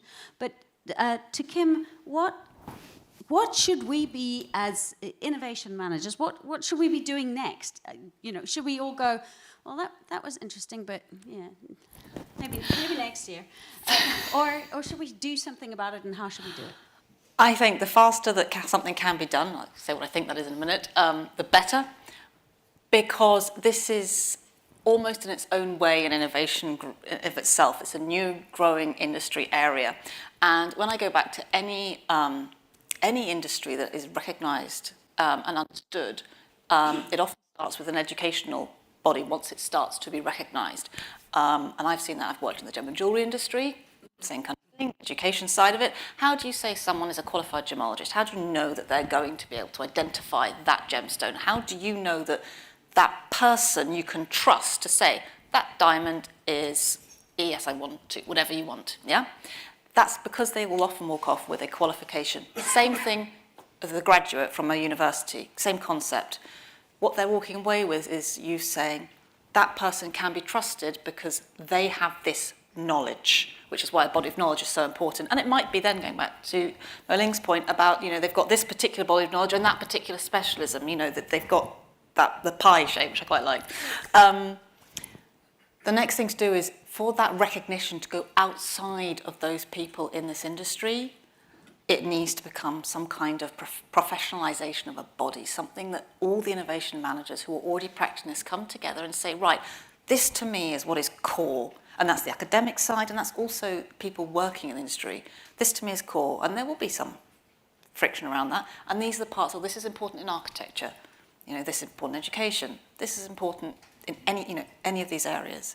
That's the next part, I think, for it to become recognised, so it's actually a stamped career path that people can say, this is what it is. That you can write JDs more easily, you can know what you're looking for in your recruiting. It really has, I think, the next part to come back to saying, we are moving towards a professionalisation, and it's a professional body that people can recognise. And I get for very you, excited. Moling? I guess I agree. So I get very excited about it. Absolutely. Well, I'll ask a slightly nuanced question on that, because the Masters of Innovation Management at UAL is focused around creative industries, a very important part of our economy, and in fact a very important part of our innovation score on the Global Innovation Index. But it is not very similar to what we see in the MSc versions of innovation management. And there's, across our academic sector, we have a very varied, you know, picture, because there's no consistency of what we've agreed are the fundamentals and should be taught, you know, across all curricula.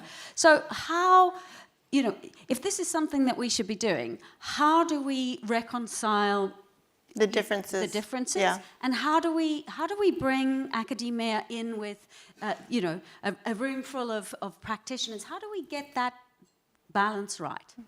Well, I think it's actually a sign of a discipline maturing that, as MBAs are, you know, that they have very different flavors and different parts of the supply chain and different specialisms and different focuses on the different parts of the body of knowledge and the different parts of competencies. So I kind of see it as a really good thing. In terms of how do we keep a standard, or how do we say this is what an innovation manager should look like? You know, I think there is I think, well, for us, it really starts with research in evidence-based decision-making. And, you know, an innovation manager needs to be able to say, so is this innovation viable, feasible, desirable? You know, this is evidence-based decision-making. We learn that in the field, right? But we kind of need to accelerate, in a sense, because of the pressures that we're under, because of the acceleration that we find, because of the poly crisis, because, you know, we need to accelerate because AI is accelerating, and we need to, it's almost like bringing up the human capacity with the technological capacity, and this is part of it. Yeah, I mean, the standard that we're talking about, that, you know, it is part of the professionalization of innovation management. It was, I used to work in design management as well, and you know, it's so amorphous that you know, we know what a MD does. You know, an innovation manager, and you'll find in a lot of your organizations that it's kind of siloed, or it's bought in with consulting, right? So I think an innovation management standard, it almost brings in a business case for innovation management to be a leading, to be in the C-suite, I'm going to say. Yeah. Does that make sense? Yeah, yeah. That it's the evidence, and we have that evidence through the framework. But what this really brings us to is we've literally just started the conversation. You've got to eavesdrop on us having a conversation about the body of knowledge. But this is a conversation that needs to continue. As practitioners, we need to actually define what that is, and to have some critical review of that, and to really debate it and find out how we create that dynamic system, that it is a conversation, and that we get to a place of this collection, this curated, governed collection that we take forward, because that's going to give us the skills transferability, that's going to give us the professionalization, and that's going to help us to, you know, individually actually have a little bit more probably job satisfaction and career pathways opening up for us as well. So thank you so much, Kim and Mo-Ling, for joining me at this beginning of a conversation on the body of knowledge. Thank you. Thank you.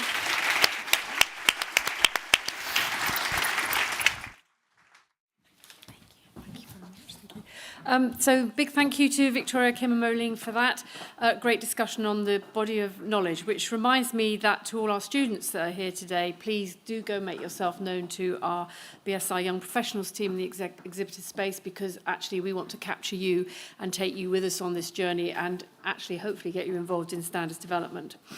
You've just had our female panel, and now we're going to transfer seamlessly to an all-male panel. And our next panel, they're considering the leadership, change management and communication aspects. So I'd like to welcome Zach, Greg and Ludwig onto the podium. Thank you very much.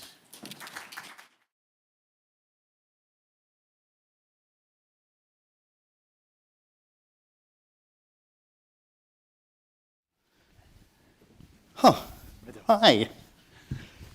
Welcome to my old friends. It's actually quite a thrill to be here chatting with you this morning. But chatting about what? Chatting about what, I hear you ask? Well, if we look at the narrative of the day so far, we've looked at the framework as a whole. We've looked at the context. We've started to explore the body of knowledge. Isn't the one thing you want now more than anything else to look further into leadership, communication, and change management, and what that means in the lens of having strong standards and integrated frameworks and systems to help bring it to life in a faster way? Say nothing if you agree that's the right thing to do now. Great. So we're going to go through a galloping chat, I think, between us, of how do we get leadership buy-in, that old chestnut, which we will solve today. Maybe not, but we'll try. How we can somehow move to work as done from work as imagined.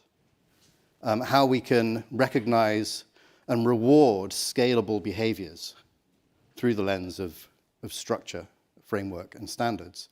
And if we can get onto it, Greg, particularly from your perspective, it would be interesting to talk about psychological safety with the onslaught of AI in innovation as well, and how standards and structures might help us do that. So firstly, hi, my name is Zach Curtis, as you can see from the screen. I'm innovation lead for E.ON, a UK energy company. If you have any comments you'd like to make to me about your bill later, please keep it to yourself. My focus is largely on Horizon 3 type projects, the sort of future things around the home, what the home of the future might look like, how we might have energy networks in the future, all the sorts of things which are considered impossible now, which means having a way of driving visibility and frameworks for that would be extraordinarily useful so that I can demonstrate some value. And I am joined by Ludwig and Greg, and I think their technical official names are Glorious Greg and Luscious Ludwig. So thank you both for joining me.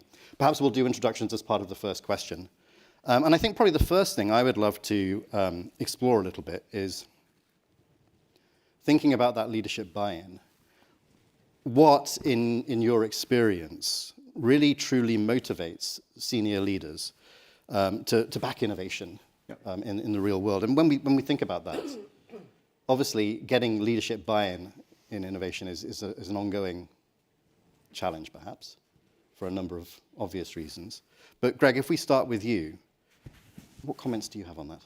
Yeah, absolutely. So I think introduction, but also setting the scene for that leadership piece. So I'm sort of senior lawyer in an M&A practice in a big international law firm, so professional services context, sort of 5,500 people, 30 countries.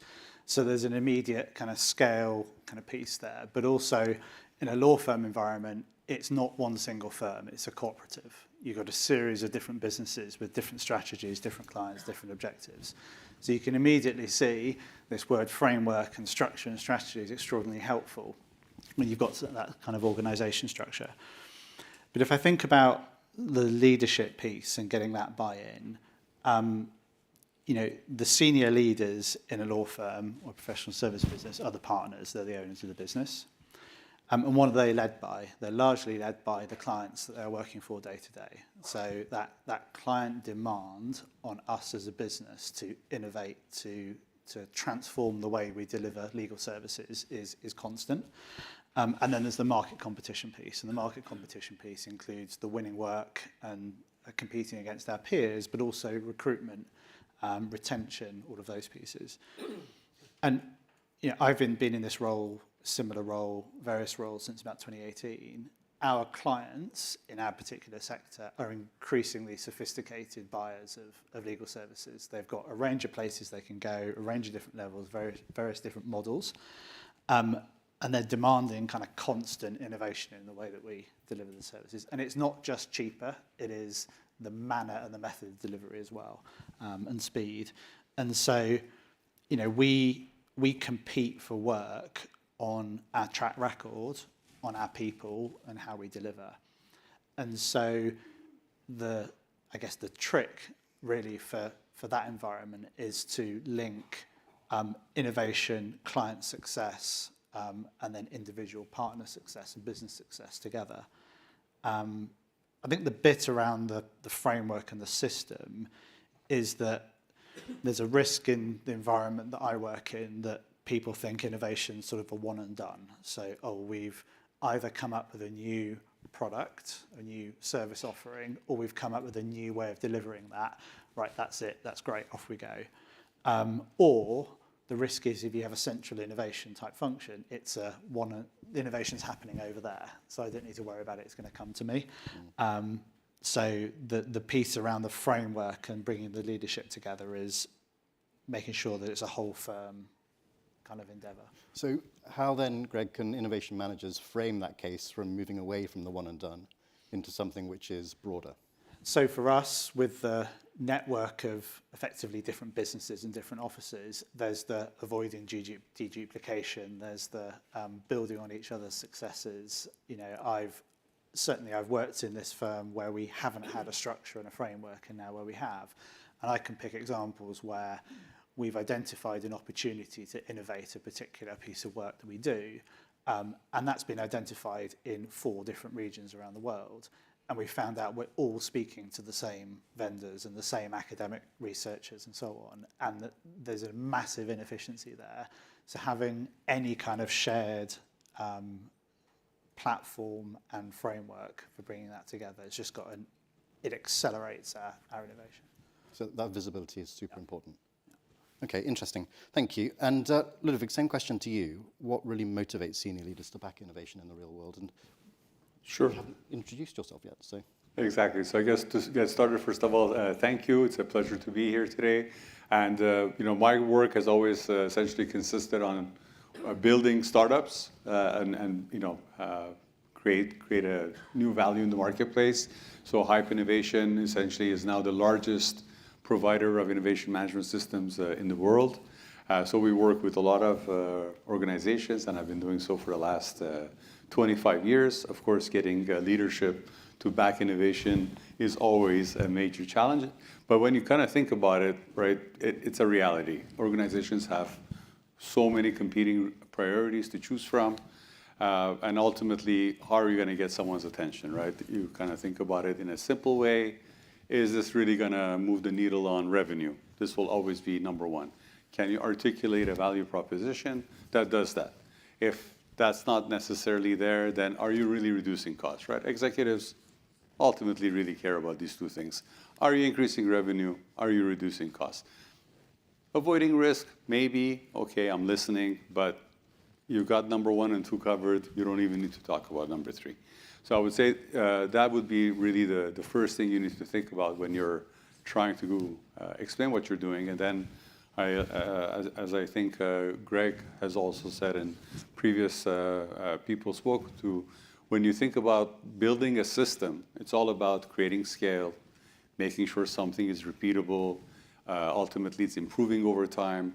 These things become interesting to an executive because now they're not thinking about making a one-off investment, but it's something that's going to pay dividends over time. So, all right, we may need to do a little bit more year 1, but now we're going to have a system that's going to pay huge dividends in year 2 and even more in year 3. And that becomes interesting. Now the year is opening up. Now I want to learn more. So I think that would be kind of the way you would want to approach the situation. I've been reflecting during the talks this morning on what I've seen in previous organizations that I've worked with and what's been missing when there has been no innovation framework or system.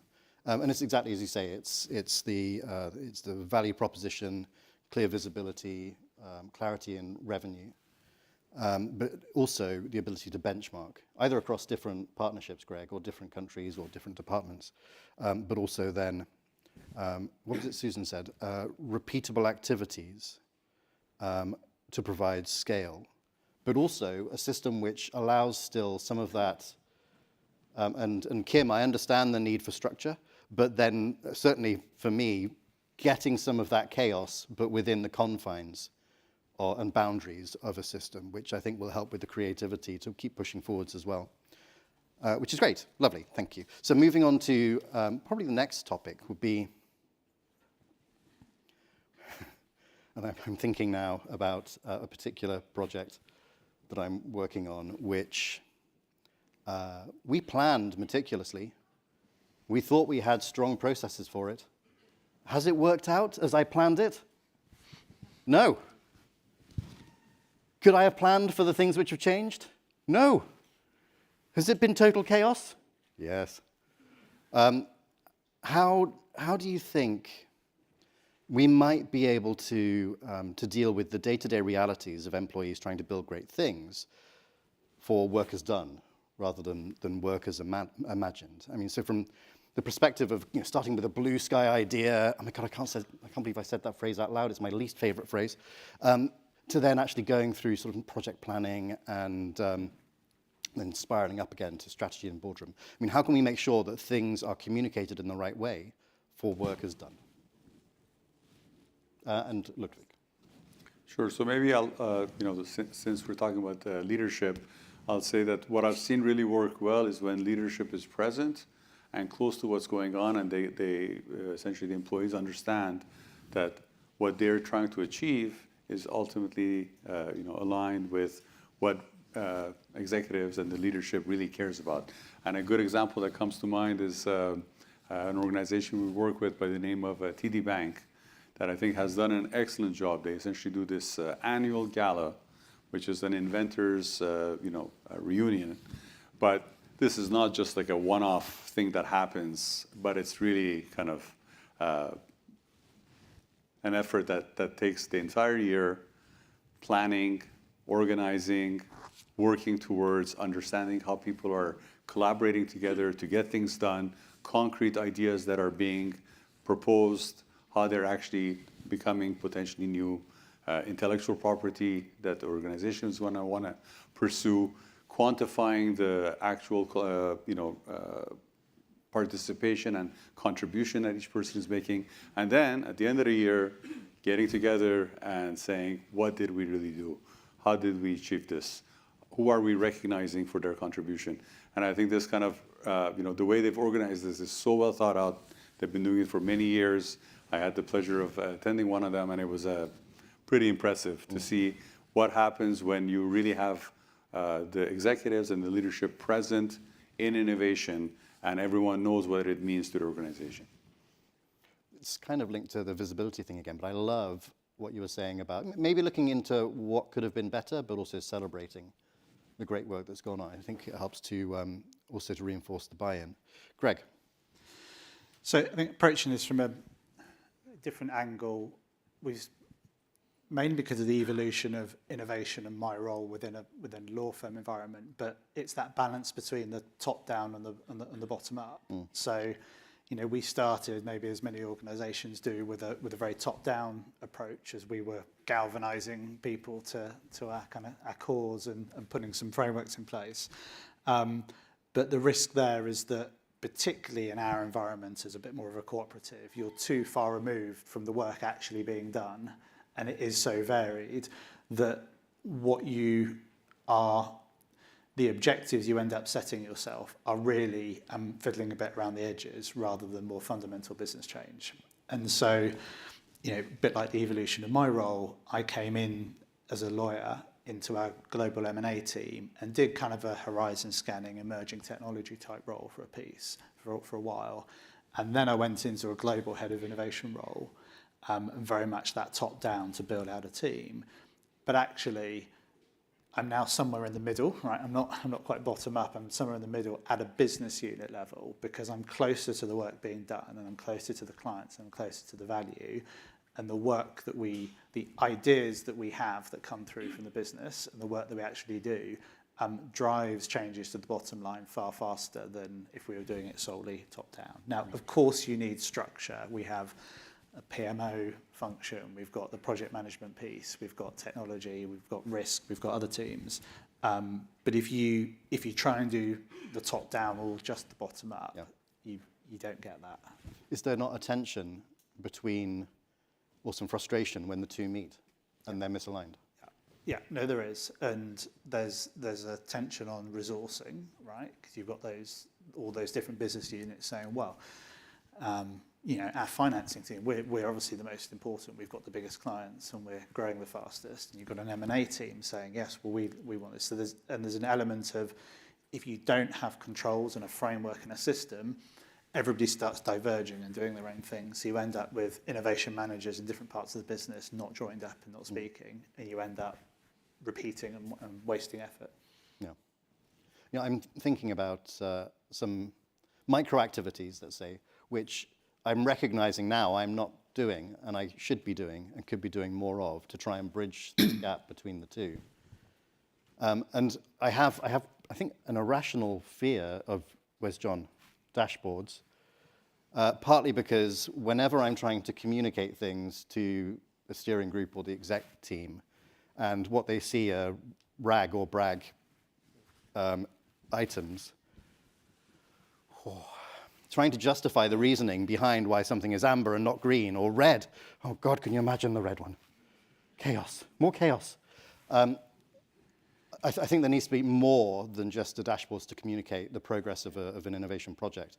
It has to be something which is more inclusive and bringing people behind the curtain, whether that's something which I suppose is reasonably trite but actually useful, like lunch and learns to bring people on a journey with a project, or getting them involved in the entire process from start to finish, bringing on naive experts or something like that, I think would be useful and probably something I should be doing more often. And one of the particular challenges we have, well, not challenges, but tensions, is a lot of the ideas that come through, and we use the Hype's ideas platform, come through there.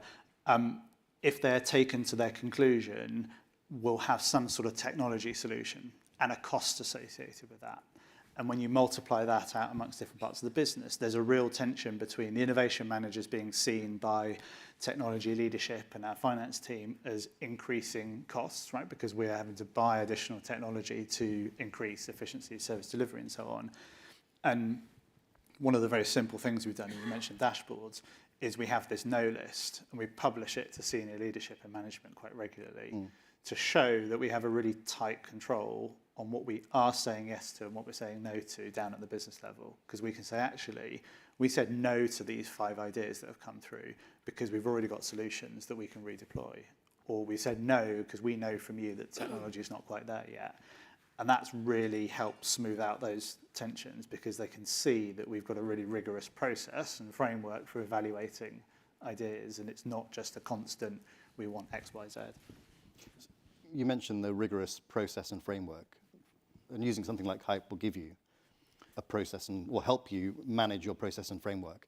But Ludwig, from your perspective, I suppose one of the challenging things for any organization is practical steps that can be taken to recognize, reward, and scale positive innovation behaviors within that framework, especially in environments where people might feel undervalued, or they might feel that innovation isn't my job, or just they don't have the time.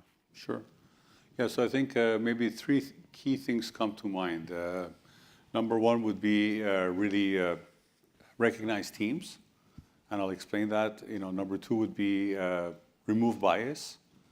And 3 would be to make sure you link the rewards to the performance. So I guess, if I kind of go through this, I'll give, some concrete examples of what I've seen really work well.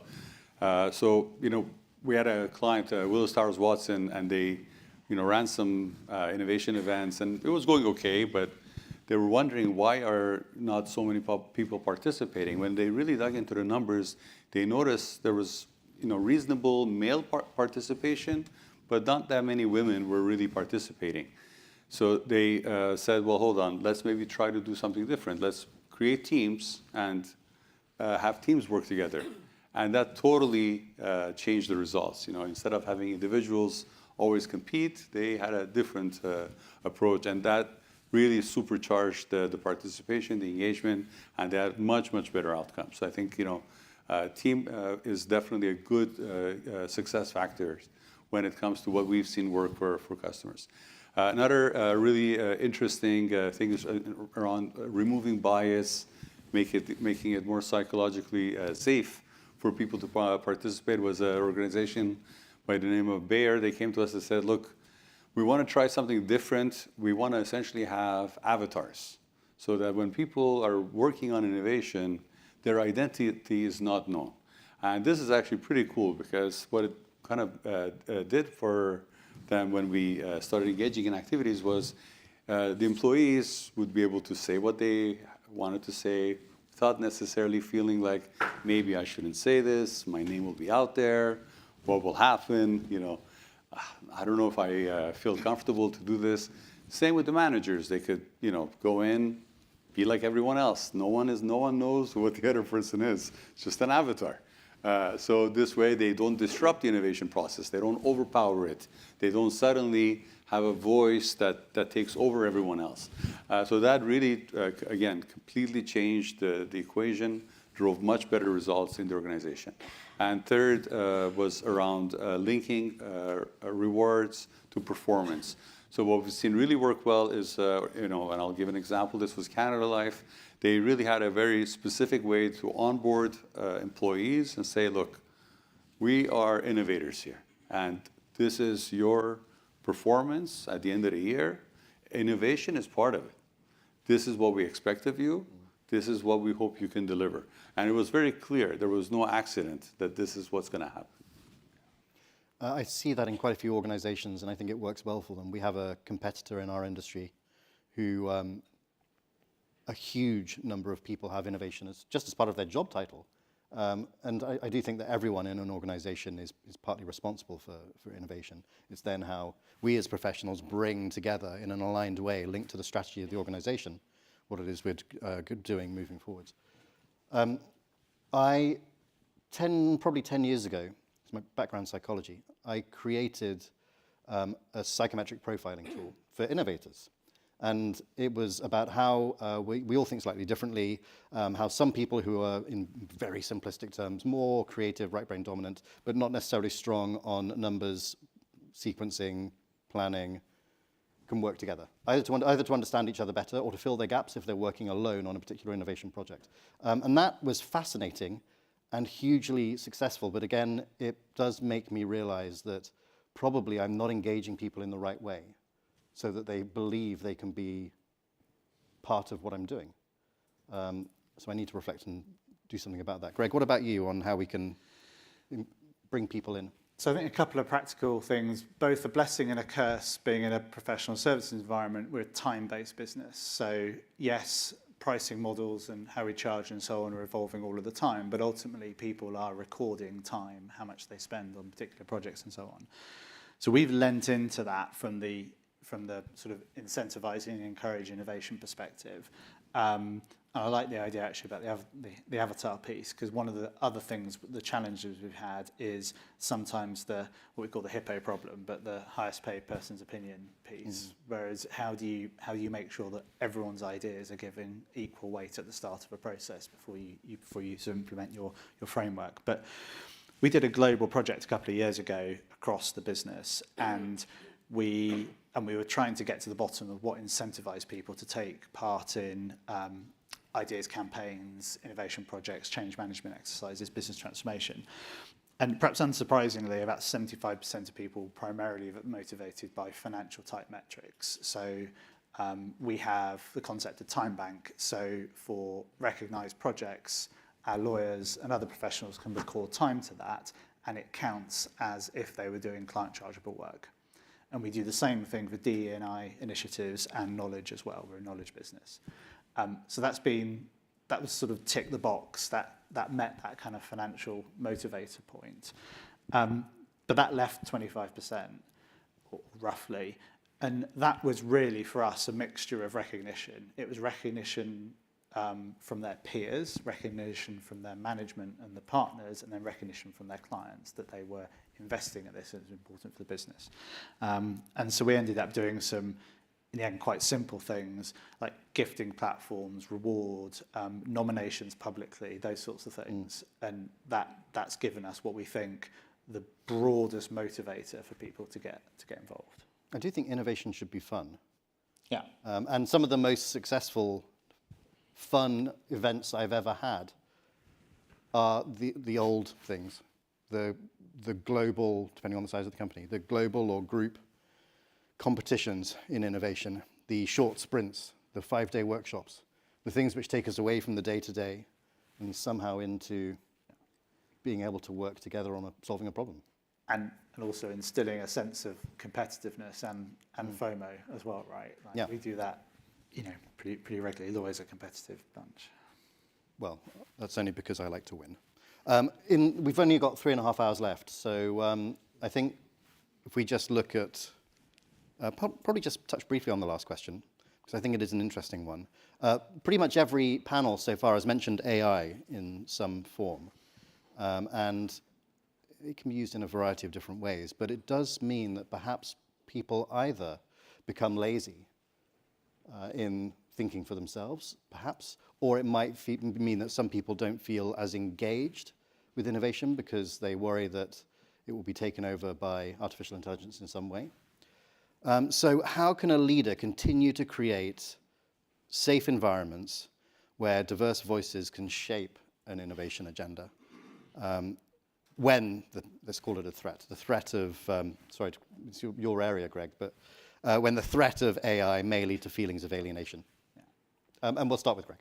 So I think the broader point for us is we very clearly aligned innovation with the firm strategy. So what we focus on, what we invest our money and our time in is aligned with what the firm more broadly has set as its strategy. And so people feel that they are aligned if they're working on these projects in these areas, or if they've come on to comment to my team, they feel like they're still part of that collective endeavour. They're not doing something over to the side, so there's that piece.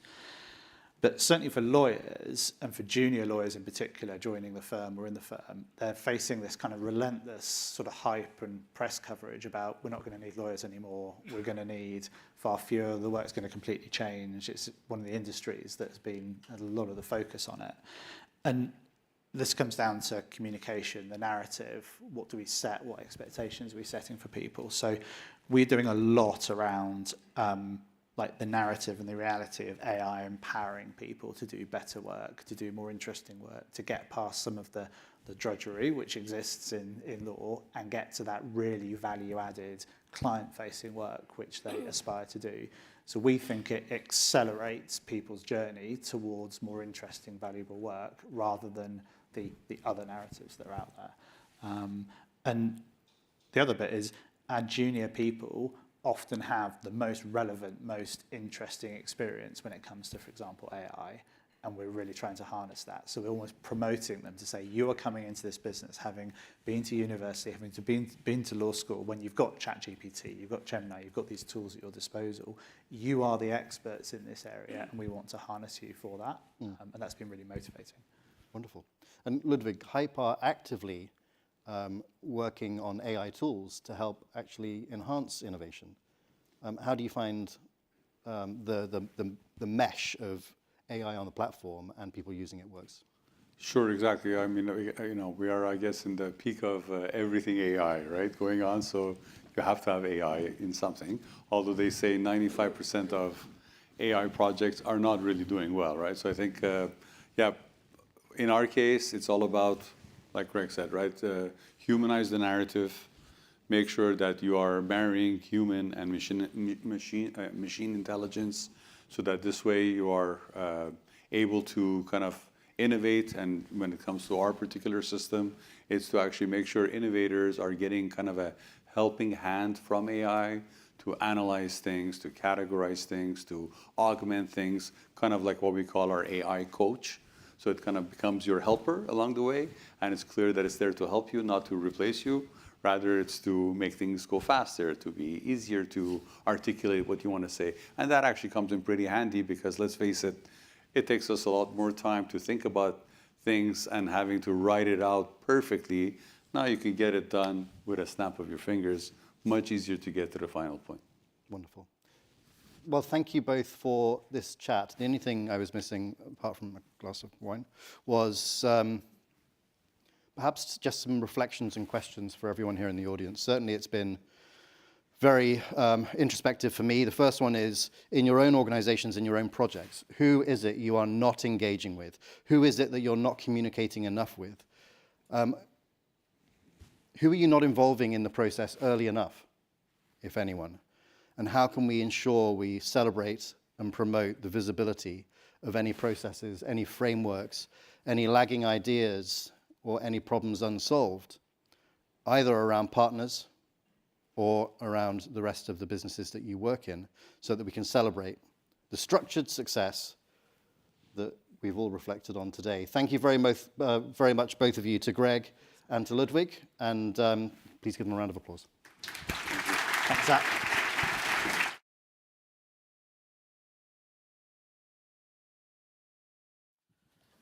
Thanks very much, Boy team. That was a really great conversation, and Hype are exhibiting downstairs if you want to try and catch up with them later. So we're into our last session before lunchtime.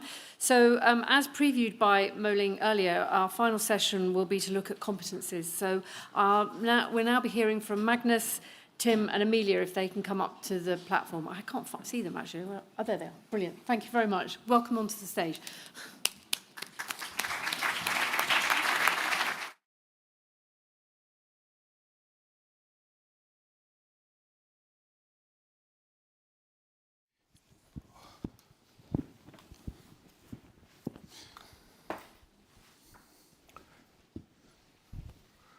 Thank you very much, and welcome to this final session before lunch. We're very excited to have an inspiring conversation around professional competencies. We'll soon get an opportunity to introduce ourselves. I have been asked to facilitate this conversation that we all will be taking part in. I'm Magnus. I've been part of the innovation management community for many, many years. As a practitioner, working in several companies, as providing support in standardization work. So I've been part of writing the standards that we're talking about here today. And also in research, trying to understand what is this systems approach and how are these things related when we are talking about innovation management. And with me today, I have Tim and Amelia, and we're going to hear a little bit more about you introducing yourself in just a moment. On this session, just before lunch, we have two things coming together that we have been talking about this morning. The first one is my microphone working? No. It's gone? It was working. Now it's back. Okay. Thank you so much. Or maybe not. No, it's on and off. All right. Yes. Here we go. So two things are coming together in this session. We talked about this morning about innovation management systems, and that is really about codifying the capabilities at an organizational level. So these are things that we have in place in organizations. But for that to happen, we need people. And people are key in substantiating and making that management system come alive. So the second piece we bring with us into this conversation is around the body of knowledge, where we started to talk about things that we need to teach, learn, that we need to have in education, and so on and so forth. And the commonality here are really the professional competencies and capabilities that are going to be required to deliver that innovation management system and everything that goes with it. And I think this is about addressing the capability gap, the management capability gaps that Susan mentioned this morning.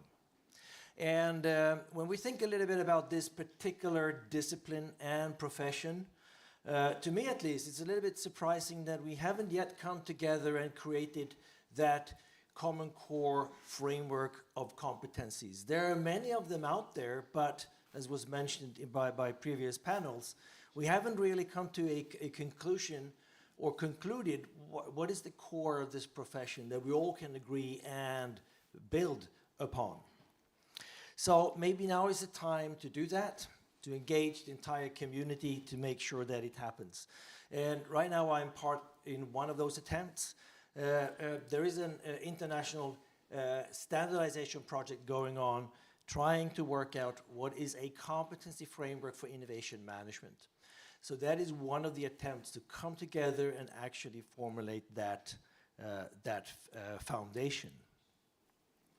So let's get started with a conversation. So if we're going to have a set of common professional competencies coming together, what are really the drivers? We do feel that there is an urgency that we need to do it, but really, what is the problem that we're solving with these competencies? What are the drivers?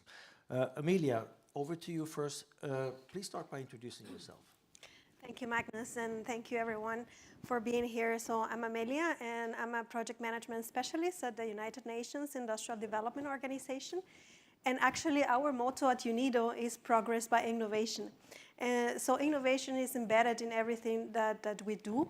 And especially in my unit, what we do is we support our member states. We have 173 member states, which the majority are developing countries and least developed countries.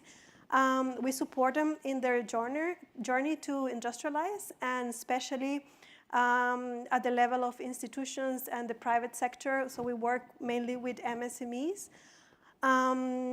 And part of what we do is support them into become more innovative and implementing innovation management systems so that they can become more competitive. And coming to your question, Magnus, so from UNIDO perspective, as I was saying, we work with MSMEs majority, and I see that they have a capability trap. So on the one hand, they need to innovate to remain or to become more competitive, but on the other hand, they still lack or need to further strengthen their systems and the competencies to be more innovative. So now, ISO 56002 give us, this guidance, give us the how to have these management systems. But now this new framework that you were mentioning within ISO as well, it goes a step further because it gives us this sure foundation for defining and developing and assessing the skills and the competencies, the capacities that people really need then to implement those innovation systems systematically.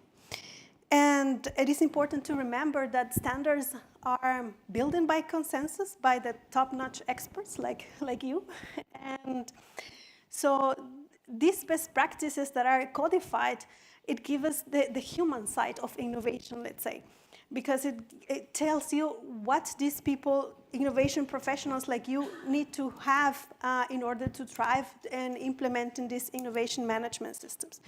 And coming to the second part of your question on the challenges that this framework will address, I think from UNIDO perspective and the work we do with MSMEs, but I think these challenges are common to all companies, especially small companies. So I'm thinking about a project that we recently finished in Paraguay on circular economy and innovation, but I think this is common to, as I said, to all companies, is that I see that there is still a lack of common understanding of what people actually need to innovate. And many organizations still see innovation as something spontaneous or something that is dependent on a few talented or creative people. And I often see also that it's hard for organizations to tell what are the competencies that people need to participate in innovation, but also to lead innovation strategically. So this framework, I think, will help us to define and have this clear and shared language of what competencies they need, but also introduces some proficiency levels that describe, what is the knowledge, the skills, and the responsibilities and the level of autonomy that the professionals need to have. And also, this will help us for innovation professionals, it will help to illustrate how they can grow in the career as well, how competencies evolve with experience and with seniority and establish a clear career pathway for them as well. And it also is a measurable criteria. We know, that we can use these competencies to map, the current state of teams and what are the gaps, and it will help us to find solutions on how to better build these competencies in our organizations. And finally, I think from UNIDO perspective and my personal view is that I see that there is a global imbalance in terms of competencies for innovation. So this framework, I think, it will be very important, especially for developing regions, because in developing countries, innovation efforts are often fragmented or dependent on isolated projects rather than this innovative business ecosystem. So it will help, I think, governments, universities, innovation centers then to professionalize and to better serve the private sector to also then sustainably embed these competencies in their organizations. So. That's a great start. Thank you so much. Just hand it over to Tim, please. Yeah, so good morning, everyone. My microphone works. It's great to be here. When I sat down, I was slightly concerned that my role has changed at the university without anyone telling me. But But one of the things that I do in my day job is lead the Humanities, Arts and Social Sciences at Oxford Brookes. But in the other hat that I wear, and I think why I'm here today, I lead something called the Innovation and Research Caucus, which is funded by Innovate UK and UK Research Innovation to try and provide real-time insight on a number of challenges and issues which are informing and shaping some of the policy and practices of those organisations. So what we do ranges from kind of a huge portfolio of projects looking at things like diversity, right the way through to place and innovation management and skills, which is why I'm here on the panel today. I guess for me, the innovation management space is really a point of inflection. That maturity that Amelia and Magnus have spoken about, and I think has been a common theme this morning, means that there is a good opportunity to professionalise, to actually take forward where we're at. I'm sector agnostic in the work that I do. I don't necessarily think about whether I'm working with agriculture or manufacturing or professional services. I think the question of knowledge, skills and behaviour and the competencies that derive from that are really important. For me, one of the big things and one of the reasons I think why this conversation is so important is we all speak the same language, but do we? I'll give you just a brief example. So probably about 15 years ago now, I was involved in one of the earlier enterprise and entrepreneurship programs out of what was one of the framework programs. We had a group of people together as part of the consortia that were drawn across Europe. We all came into the room, we had the conversation about what we were going to do. We all left the room thinking that we knew what we were talking about, until the next time when we met and we realised we'd all been doing different things with different definitions, all well-intended, all good meaning, but actually it really didn't help the project move forward. So at this inflection point where we are with regards to innovation management, and I think kind of what that means for the standards that are emerging, it allows us to get on the same page. It allows us to develop that same vocabulary. And I think that that provides a really important foundation. And for me, it is a foundation in terms of how we move forward. So if we can get those competencies down, if we can understand what the proficiency means within that, we can really start to move forward. So some of the work that I've been doing, and again, we respond to the needs of Innovate UK, and many of you may think about Innovate UK as a funder, but they're much more than that. And one of the things that we were tasked to do was to really think about innovation skills. I say skills. The term skills, again, is probably ill-defined, used by everyone in different ways, and I think the work that we've been doing actually maps very well to the conversation on competencies. So we started to look at what those skills were. We started to look at the tasks that underlie them. And I think that there's a real need to try and bottom that out. And I think that one of the things about the competency question and this point of inflection that we're at is being able to use that as a springboard for improved performance and outcomes, both for individuals, but also for their organisations. So I think that the problem for me is an opportunity, and it is one that I think we want the people in the room to grasp, and I think the standard helps us begin to do that as we move forward. Tim, you talk about the inflection point. You talk about the inflection point. What is it that has come together right now so that we are sitting here talking about this now and not 10 or 20 years ago? Because this has been important for a very long time. What has happened? So I think economies around the world, you can't not look at an industrial strategy and see the word innovation. I think that innovation is now at the heart of everything that contemporary economies are doing. And from that perspective, and I think where we are, it very much is about how do we take that professional step forward, recognizing that innovation management isn't something that can just be done serendipitously. It isn't something that happens by chance. It's all about trying to think about innovation as strategy, thinking about what needs to be done. And if we want to manage a process, if we want to realize the value from that, both in terms of the kind of the productivity outcomes, the growth outcomes for organizations, but the career development opportunities for individuals, that this really does provide a kind of a point, a moment in time, if you like, as to why this has become so important. And again, I spoke earlier about the kind of sector agnostic approach which I take. It doesn't matter if we're talking about legal services, and we're doing work, again, with Innovate UK, looking at the adoption of AI in professional services from legal and accounting through to management consulting. We're doing stuff with advanced manufacturing, but all of these will benefit from having that innovation management approach. And I think that it's something that hasn't necessarily existed formally. And certainly when I think and listening to the previous panel, law is a great example where the knowledge of the individual, the norms around lawyers, what that institution means, that innovation never really had a place. But now it has to have a place. And it isn't about having a lawyer represent the technology portfolio. It is about innovation management within those portfolios and working with professionals to realize that value. And Amelia, you have seen this competence gap across many different countries. What do you see? Are there commonalities there, or or does this show in many different ways? What do you mean, the challenges?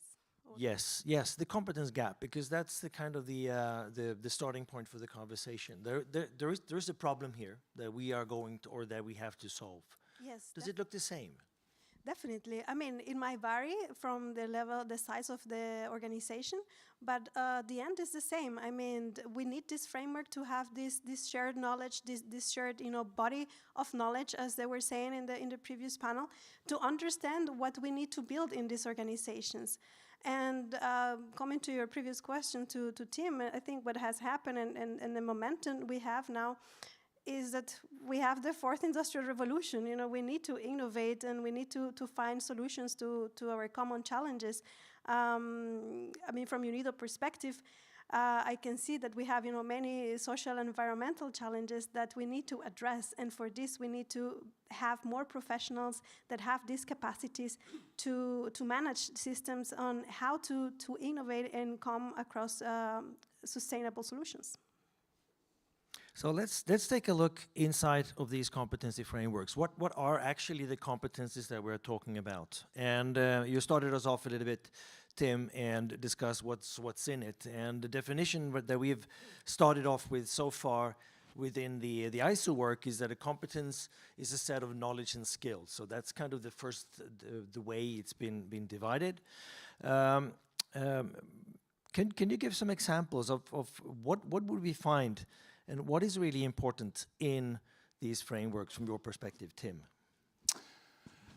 So I think for me, and thinking about frameworks here, about skills and competencies rather than a standard, because I think that then moves us into a slightly different space. But for me, they provide a really important framework for reflection. They mean that actually what we need to do is we need to think about what is required to do these different roles, these different jobs within organizations. So the work that we've been doing with Innovate, we tried to break down what constitute innovation skills into 5 different areas. And then within those particular areas, for example, conceptual skills represents an area or a set of competencies perhaps. But then within that, there are a series of sub-skills. I think that what we don't want to do is we don't want to over-aggregate, but actually it's a recognition that we do need to unpack what this means, because as I said earlier, we can be talking about this in a language where we all think we understand the same thing, but really we've all got a different takeaway. So one of the examples for me, and I mean, I talked about conceptual skills. I think that some of the things that are really important and the way the BSI look at this, potentially around practice. We need to be able to think about what are some of those skills that are within practice. And I agree entirely that what you said there, that actually a skill and the knowledge, the technical knowledge that can be learnt is one thing, but putting this rubber on the road and thinking about how it's implemented is very much about taking that skill and that knowledge into a particular job domain. And not just your jobs, but the people around you and their jobs. And that's, again, testament to why the innovation management standard is so important. I think one of the things that I would say, and I could take an example of creativity, for example, that we want creativity skills. We value that. The previous panel talked about AI and the relationship with creativity, but that human endeavor around creativity is something that we value. But creativity as a skill is one thing, but then there are a series of tasks within that. It might be about ideation. It might be about opportunity recognition. It might be about deploying knowledge like design thinking. But it is the ability to bring the nexus together of knowledge and practice and putting that down, which really for me constitutes a competency. So there is this challenge or difficulty when you're going to frame this. On one hand, if you're too aggregated, you get a few ones, and we all like to have a few ones. Just give me, the 10 that I need to care about, and that's it. But it doesn't work like that. If you drill closer, you will find that, well, it goes down, and then you end up with, well, there are hundreds of these skills and knowledge that you really need to bring forward. And you need to find that balance so that it's possible to understand and that it becomes practically deployable. Amelia, what have you found in terms of what do we need to have in these competency frameworks? Do you have any favorites or any highlights that we need to bring into the work that we're doing? Yes, definitely. So as UNIDO, we are a liaison organization to the technical committee that is preparing this standard. So we were fortunate enough to be able to see and also comment on it. So yes, I think what makes it special is that it creates professionals that can navigate and create value within uncertainty, first of all. And coming to my favorites, let's say, first of all, I think it's good that it recognizes the need for people to be future thinkers.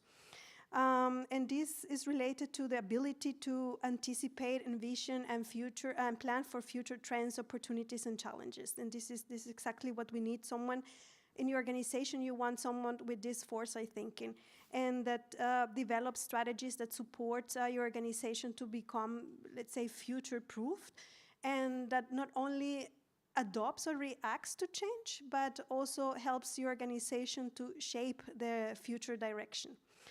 And also, I think it was recognized also in the previous panel about culture management. I think this is really important because innovation depends on mindset as much as on the method or the system. So this is about creating intentionally this environment where people feel safe to innovate, where they can feel safe to learn from failure, and that they can collaborate. This was also mentioned before. And receive feedback. And hopefully, I mean, this learning from failure won't cost you a fortune or cost you the company, but this is precisely why innovation needs to happen in this system so that it can de-risk your innovation. And another competency that I see very valuable, because I see many companies failing on this, is concept validation. Because many organizations can have great ideas, but not all of them can test them effectively. And I see this especially in small companies. They have this anxiety to launch this new project or this new product, and I understand them because, you know, they need to have market share, or for entrepreneurs this might be their only source of income, or they might have already, you know, make some investment. But you need to make sure that your product is fit for purpose. Otherwise, you are not only risking, you know, losing some money, but you are risking the reputation of your company. And you need someone, you know, that has the ability to manage this process of systematically testing and evaluating new ideas, no, before going to the market, and using data and feedback to guide strategic decisions. And I have seen this already in several cases, that companies, you know, already invest in heavy machinery, maybe to launch the final product without even prototyping. And this is risky. This is risky, especially for small companies. And you need someone with this kind of skills that tell you, no, like, wait, we need to have this right, we need to prototype, we need to have a proof of concept, and understand, you know, not only the system itself of innovation, but also the technical part of it.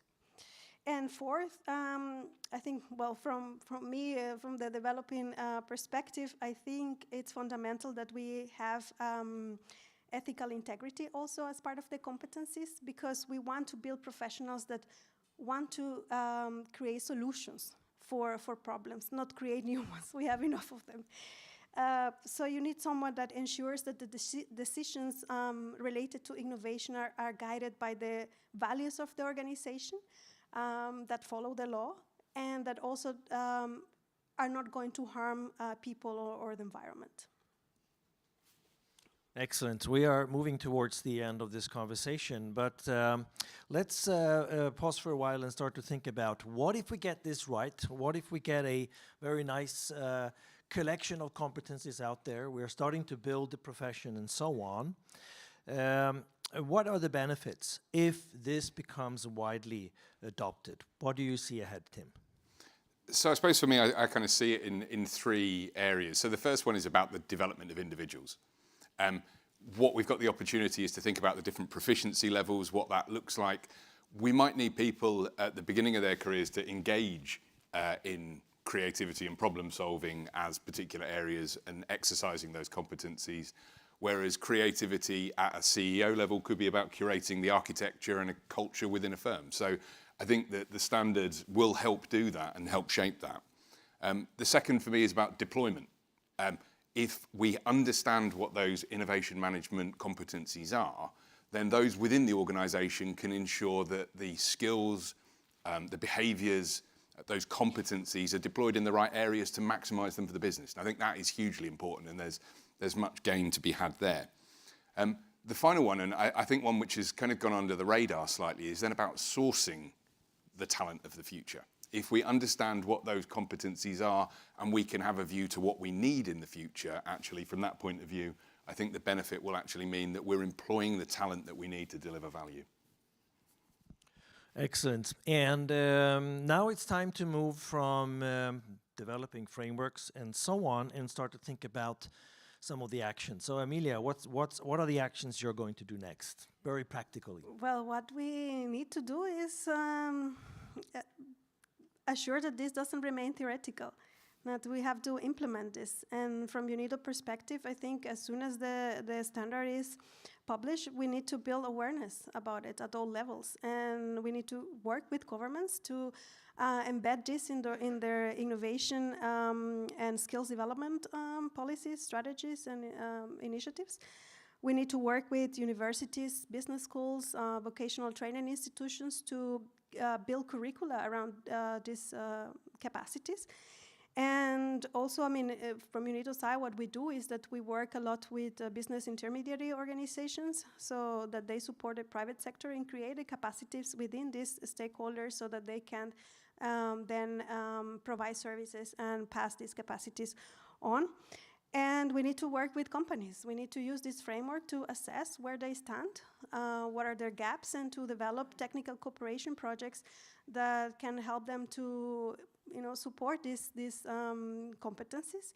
And I think my vision at the end, or my hope at the end, is that in a few years we will have, a generation of certified professionals in all parts of the world, so that at the end, a professional in innovation from Paraguay or Cambodia or Nepal has the same competencies as their peers, for example, here in the UK.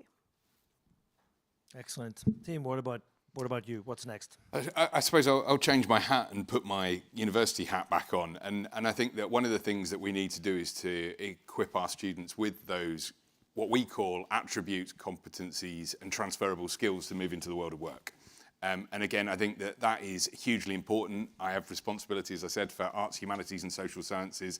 Lots of those students with non-technical, non-scientific backgrounds move into innovation spaces. And I think it's very much about trying to make sure that we set them on that path very early on through what we do. So as well as the work of the standard, I think within the curricula within universities, and many of you may have observed, there is a bit of turbulence in the higher education sector at the moment.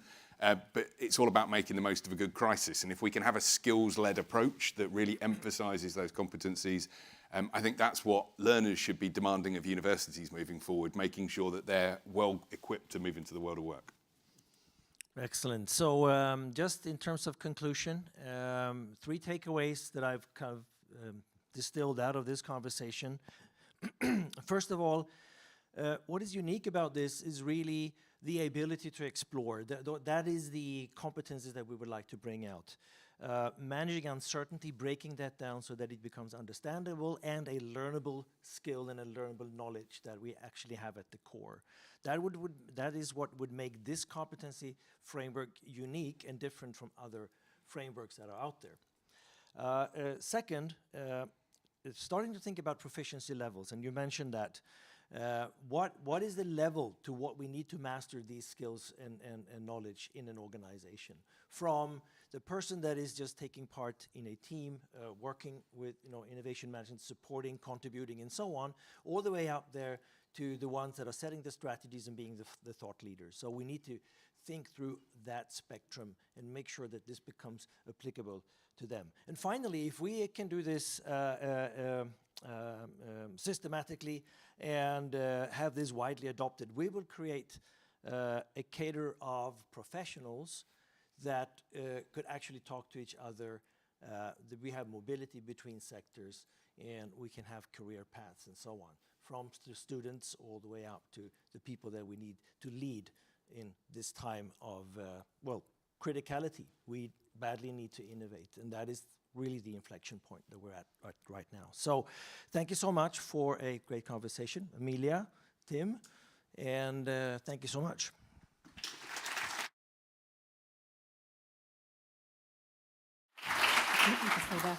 So thank you to these three for a great session to take us up to the lunch break. We're going to go to level 4, so back down those stairs for lunch, where you'll have an opportunity to meet the exhibitors down there, as well as network amongst yourselves. But as a reminder, we have this interactive session later on today, and it is quite important that you look at the various tables and maps of where you could go so that you can make a decision about where you want to be. You're going to have 3 tables to choose from. We will be back in here at 1:40, so please could you be in your seats at 1:40 so that we can start the first session this afternoon on strategic insights, where we'll be hearing from the defence sector. And thanks very much, and have a good lunch. Give yourselves a round of applause. Thank you. Thanks very much.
Dressed like a thief by the waterside.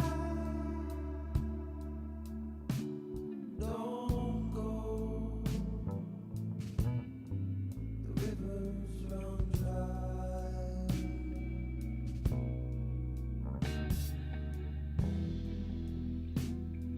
Circles of magic and fireflies shine on the glitter and gold.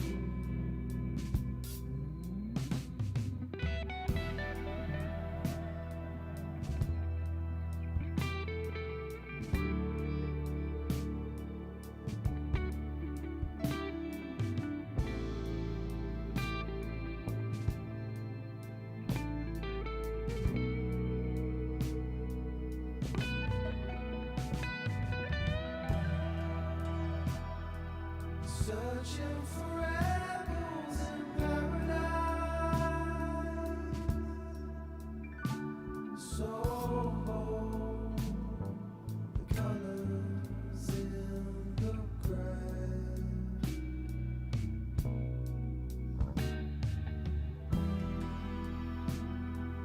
Broken and hungry, the Adelaide.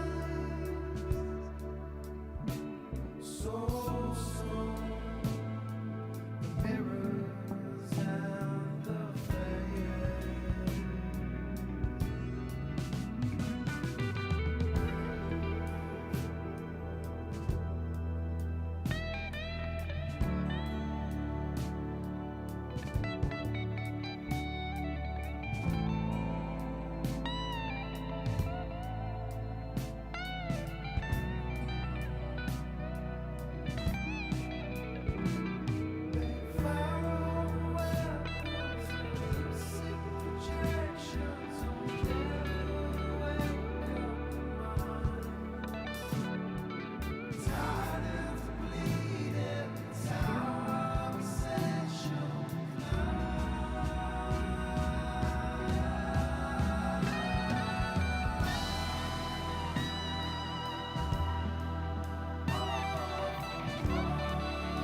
No one can tell me it gets better. I might just die where I lay. I keep on hiding from these secrets. I feel the fire in the rain. It's the coldest night that I cry in LA.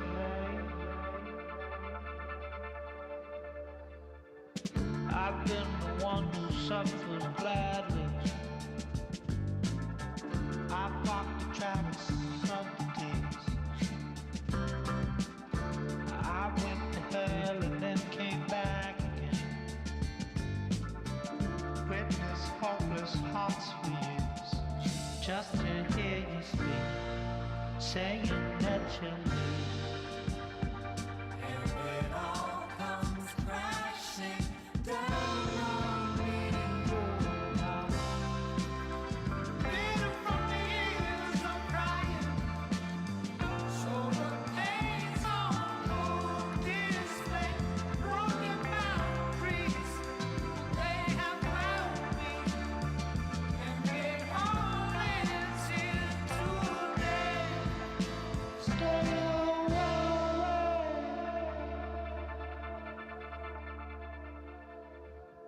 Don't try and say it won't matter,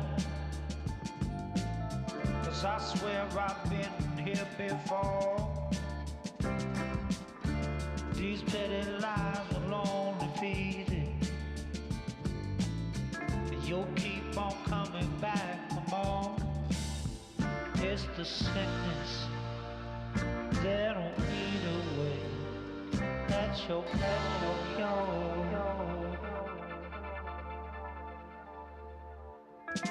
I was the one who gave the chances. I let it linger way too long. I kept on hearing broken promises of foolish love all gone wrong. So when I see you leave, the feeling that I'm free, and it all comes crashing down on me. Oh my. Bitter from the years of crying, so the pain's on full display. Broken boundaries, they have found me, and it all ends here today. It's a little loud. Bitter from the years of crying, so the pain's on full display.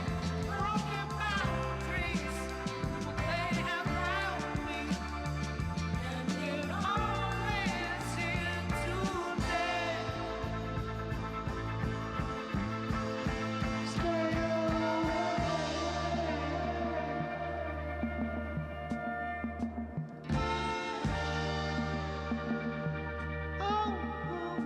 Stay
You know that it might be love, two hearts that meet. No reason we should give up. Make half of me turn into somebody new. I can't deny there's nothing I'd rather do than be yours tonight. If you love her, if you love her,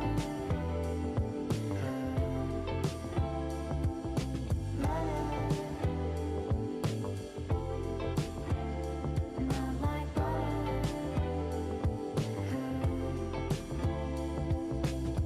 I don't know if I could try. Two hearts of me. All that remains is the dust. And famously, bad habits leave you unstuck. You're mine to keep. I need what you've got to love, so I can sleep.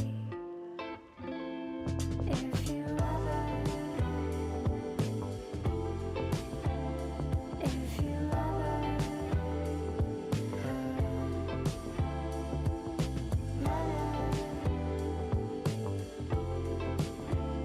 not like butter. If you love her, if you love her,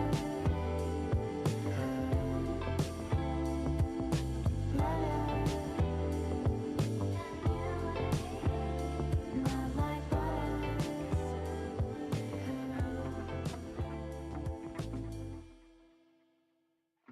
'Cause it brings the roses on the ground. Can you feel the lights go down? 'Cause we fall in deep and turn up the sound.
innovation.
on. Are we live?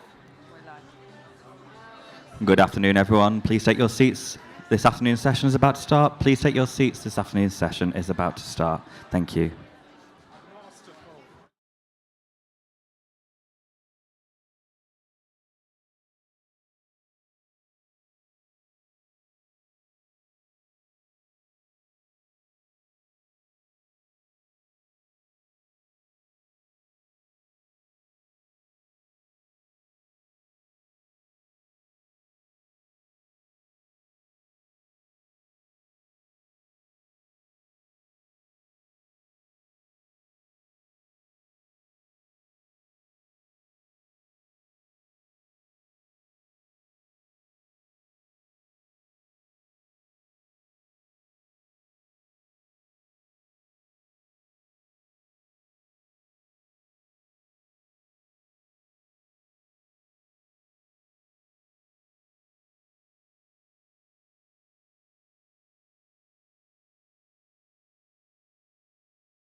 Good afternoon, everybody. Can I encourage you to come into the room and sit down? Apparently not.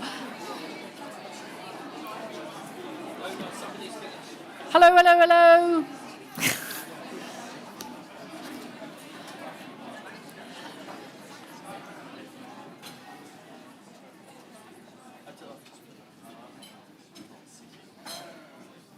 Thank you very much. Welcome back, and I hope you had a good lunch. People are gradually coming in to find their seats, but we haven't got time to wait, so we're going to carry on. We move on to our next session for the day, which is on strategic insights, strategy and policy implementation in innovation management through a defence lens. That's quite a sentence. I'd like to welcome Ingrid, who will be chairing the session, along with her colleagues here. I'll pass you over. Sorry, I lost my place. Let's welcome them with a round of applause. Come on, people.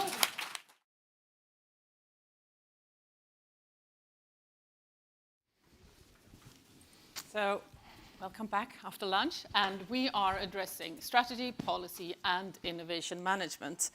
And we will draw that from your different perspectives, and I'm glad to be here with Victoria and Cengiz. Hi. I'm Ingrid Kjellander. I'm a researcher, innovation management researcher. I'm at RISE, Research Institutes of Sweden, but I'm also at the Swedish Defence University.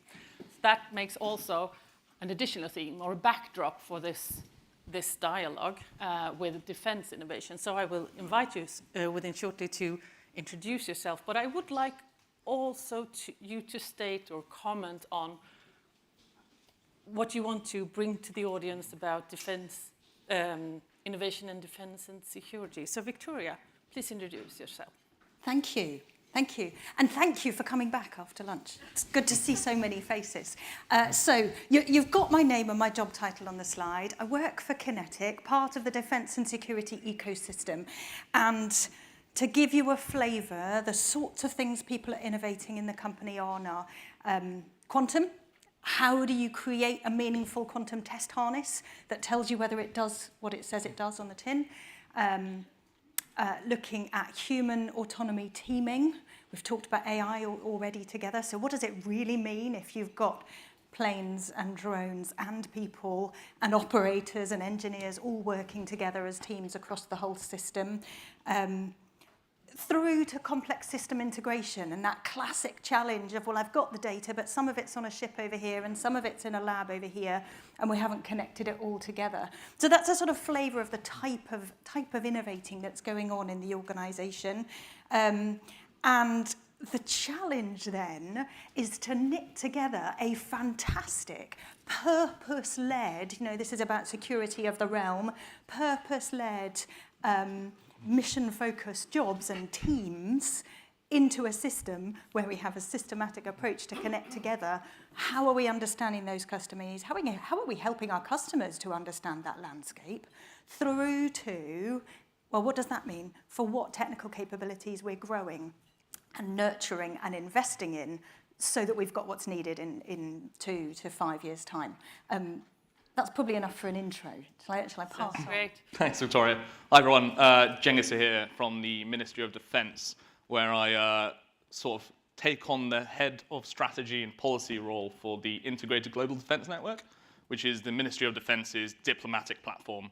And diplomacy and military combined is actually quite, I think, an innovative concept. Something that's relatively new, but something we're really at the start of and we're trying to spearhead forward.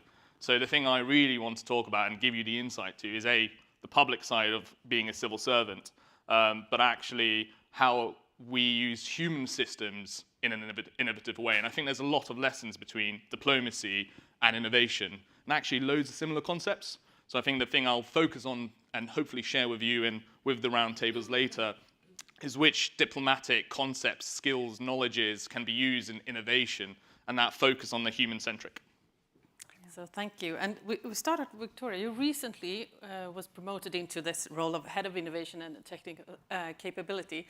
So being an advisor, what are the keys to build those innovation capabilities, and how do you on an organizational level use innovation strategy, innovation policy?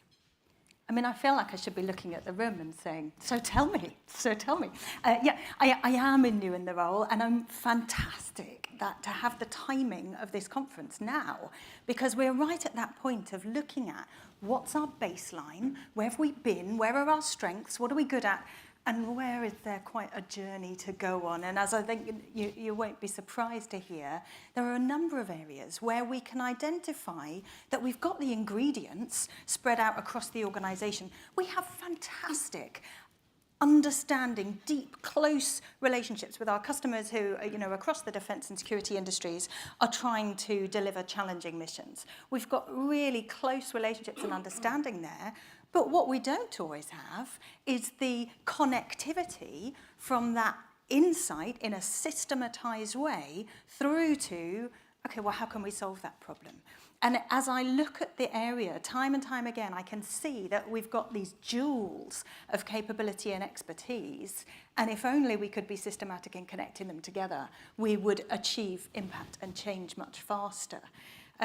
And as I look back on, so yes, new to this role of looking at it for the organisation as a whole, if I look back on, for example, looking at our power sources business, when we connected together people with, and encouraged them to take ownership of, well, what is the value proposition for this area? Where are the strengths and how do you explain that to a new person? And literally, somebody earlier today was talking about the micro activities that together add up to make innovation. And so on this example, we brought people together and said, right, do work on your value proposition and where innovation needs to happen. And then we're going to run a series of market stalls. And I will invite in senior leaders from across the business, and they're going to ask you, tell me about what you're changing, why it's worth doing, what the value proposition is, how does this connect together? And the energy that gave to people in the room, because they knew it wasn't just a workshop, nothing will happen. It's a workshop and then they will be presenting and articulating it for themselves. Suddenly we had that energy and focus that meant the innovation that came off the back of it led to implemented ideas and change. Isn't that what this was all about? So how did that, if we can see that as a successful case, how did that inform how your future way of working as planning and priorities and giving guidance to the organizations? How did you learn from that experience? Okay, so I could go down those micro things and say, well, where does this create a business case and a product? And I could talk about those, but actually that's not why we're here, because we're here to talk about the systematic organizational level. And my reflection then is it's so easy to rely on individual champions who work out how do we build buy-in in my team. In that instance, that was sort of 50 people, creating the energy, creating the connection from customers and strategy to capability to investment. But it relied on individual champions. And the learning and what we need to bring at a systematic level is, how do we make that normal? How do we make that easy? And that is the easiest option rather than sticking in our silos and relying on individual champions. Thank you. And turning to Cengiz, so we swap a bit of perspective, and you, if I may label you as a strategy practitioner, you work on the strategy policy level on Ministry of Defense. So why are you interested in innovation management? You're a part of this conference, and sure, what absolutely. spurs your interest? I mean, I just have to be in agreement with Victoria. We are a system of systems, and we rely heavily on individuals and actually what leadership to actually spearhead us forward a lot of the time. And in a sense, the missing bit is that foundational piece which says, hey, you know what, maybe we should think about these things. I've always been, well, my friends call me slightly provocative, but I'd say provocative in thought, so critical thinking, but also an intention to make impact and make betterment. And I mean, most people will think of government as being quite clunky. It's bureaucracy. I mean, those words have always been applied, but ultimately there's so many places where things work really well. There's also a huge opportunity to actually push things forward because you've got a massive playing ground of things you can tweak and sort of get yourself involved with, but it's back to the individual again. And I mean, Victoria's just saying this, but in a sense, she's a prime example of a leader who can actually spearhead these things forward to encourage others, to bring people along. And I think ultimately innovation, while we can focus on the technical, we can focus about how this system works with that system, there's always a person you have to go and talk to actually make this happen. So a lot of it comes down to the human element. And I mean, in a sense, the human practices, and I come from a diplomacy background, diplomatic practices and skills are human skills which actually are the things that can push a lot of innovation forward, especially when you're looking at it from a strategic context of how to actually make and implement innovation going forward. It's about someone pushing it forward and spearheading it. And I mean, ultimately, that's what I like. So I go and find out other people who like things. There's a reason why I'm here. I'm not an innovation manager. I don't have a background in innovation. I wasn't taught innovation. But I have that natural curiosity in a sort of an intention of positivity and moving forward. I think that's what draws me here today as well. So considering that we have mentioned the professionalization with frameworks, with professionalization on more individual levels, how would you two think that the strategy and policy would, on an overall level, would benefit from that we have a professionalization that is globally? You can, if you want to have it nationally or globally, or it's your choice. I don't mind. I'll go first then. Yeah, so what do we need? We spoke about systems, and I'm in the Ministry of Defense now, but I'm a civilian. There's a huge difference between a military concept and a civilian concept, and the MOD is a great place because ultimately it's very standardized. There's also that hidden gap, which is there are bits that you don't want to standardize too. And I think when you get the combination of a military doctrine, and in honesty, a doctrine is similar to any sort of education, set of ethos, principles, guidances. It's almost like an ISO in a sense. You're taught to do something in a certain way. That's great for reacting to things, to being resilient to shock. But it can stifle innovation, it can stifle progress, and the Strategic Defense Review that came out this year actually targeted that as a thing, and there's an entire chapter on innovation. So even our doctrine is changing to actually tap into this concept of innovation and to actually be forward-thinking. So it's funny, because on one hand, you've got the standardization and the need to do things in a similar way, but also the encouragement to do things in a different way by doing things in a similar way. So I think it then comes back to the recipient of whoever's reading it to actually apply what that means to them and to go, okay, maybe I will do something differently, but I'll follow the ethos, and it allows people to come together over a similar principle. Yeah. Victoria, what do you think about the professionalization and frameworks in terms of standards? What you've got me thinking about is what do we need from having standards? So in the defence landscape, I feel like I need to set the context for those who haven't been in a defence exhibition. And a few weeks ago was one of the largest defence get-togethers that happens every other year in London. And it's the only place I go where men have to queue for the toilet, which I've said to a few people today. But for me, it characterises where we're at with the homogeneity of people in that market. And there is huge desire at the moment to bring in more diverse thinking, to give better access to technologies, to solutions from other sectors, from other areas of expertise, and particularly from startups. And we end up with fantastic ambition, but also potentially a fallacy where we're going to fall down and say every startup must aim for both a defence application and something else at the same time. And yet when you talk to investors in startups, they say, well, the one thing you need to do is only one thing. Don't try and do two markets at once. And so I feel like part of why we need good strategy, clear policy, is to give that framework and that safe foundation where we can use each organisation to its best effect. People with very different characteristics, ways of thinking, experience from other sectors, coming together to actually collaborate because they understand how they're going to speak to each other. And I think, so one thought on defence, it's still quite a homogeneous community. There's efforts to change that, but it's still relatively homogeneous.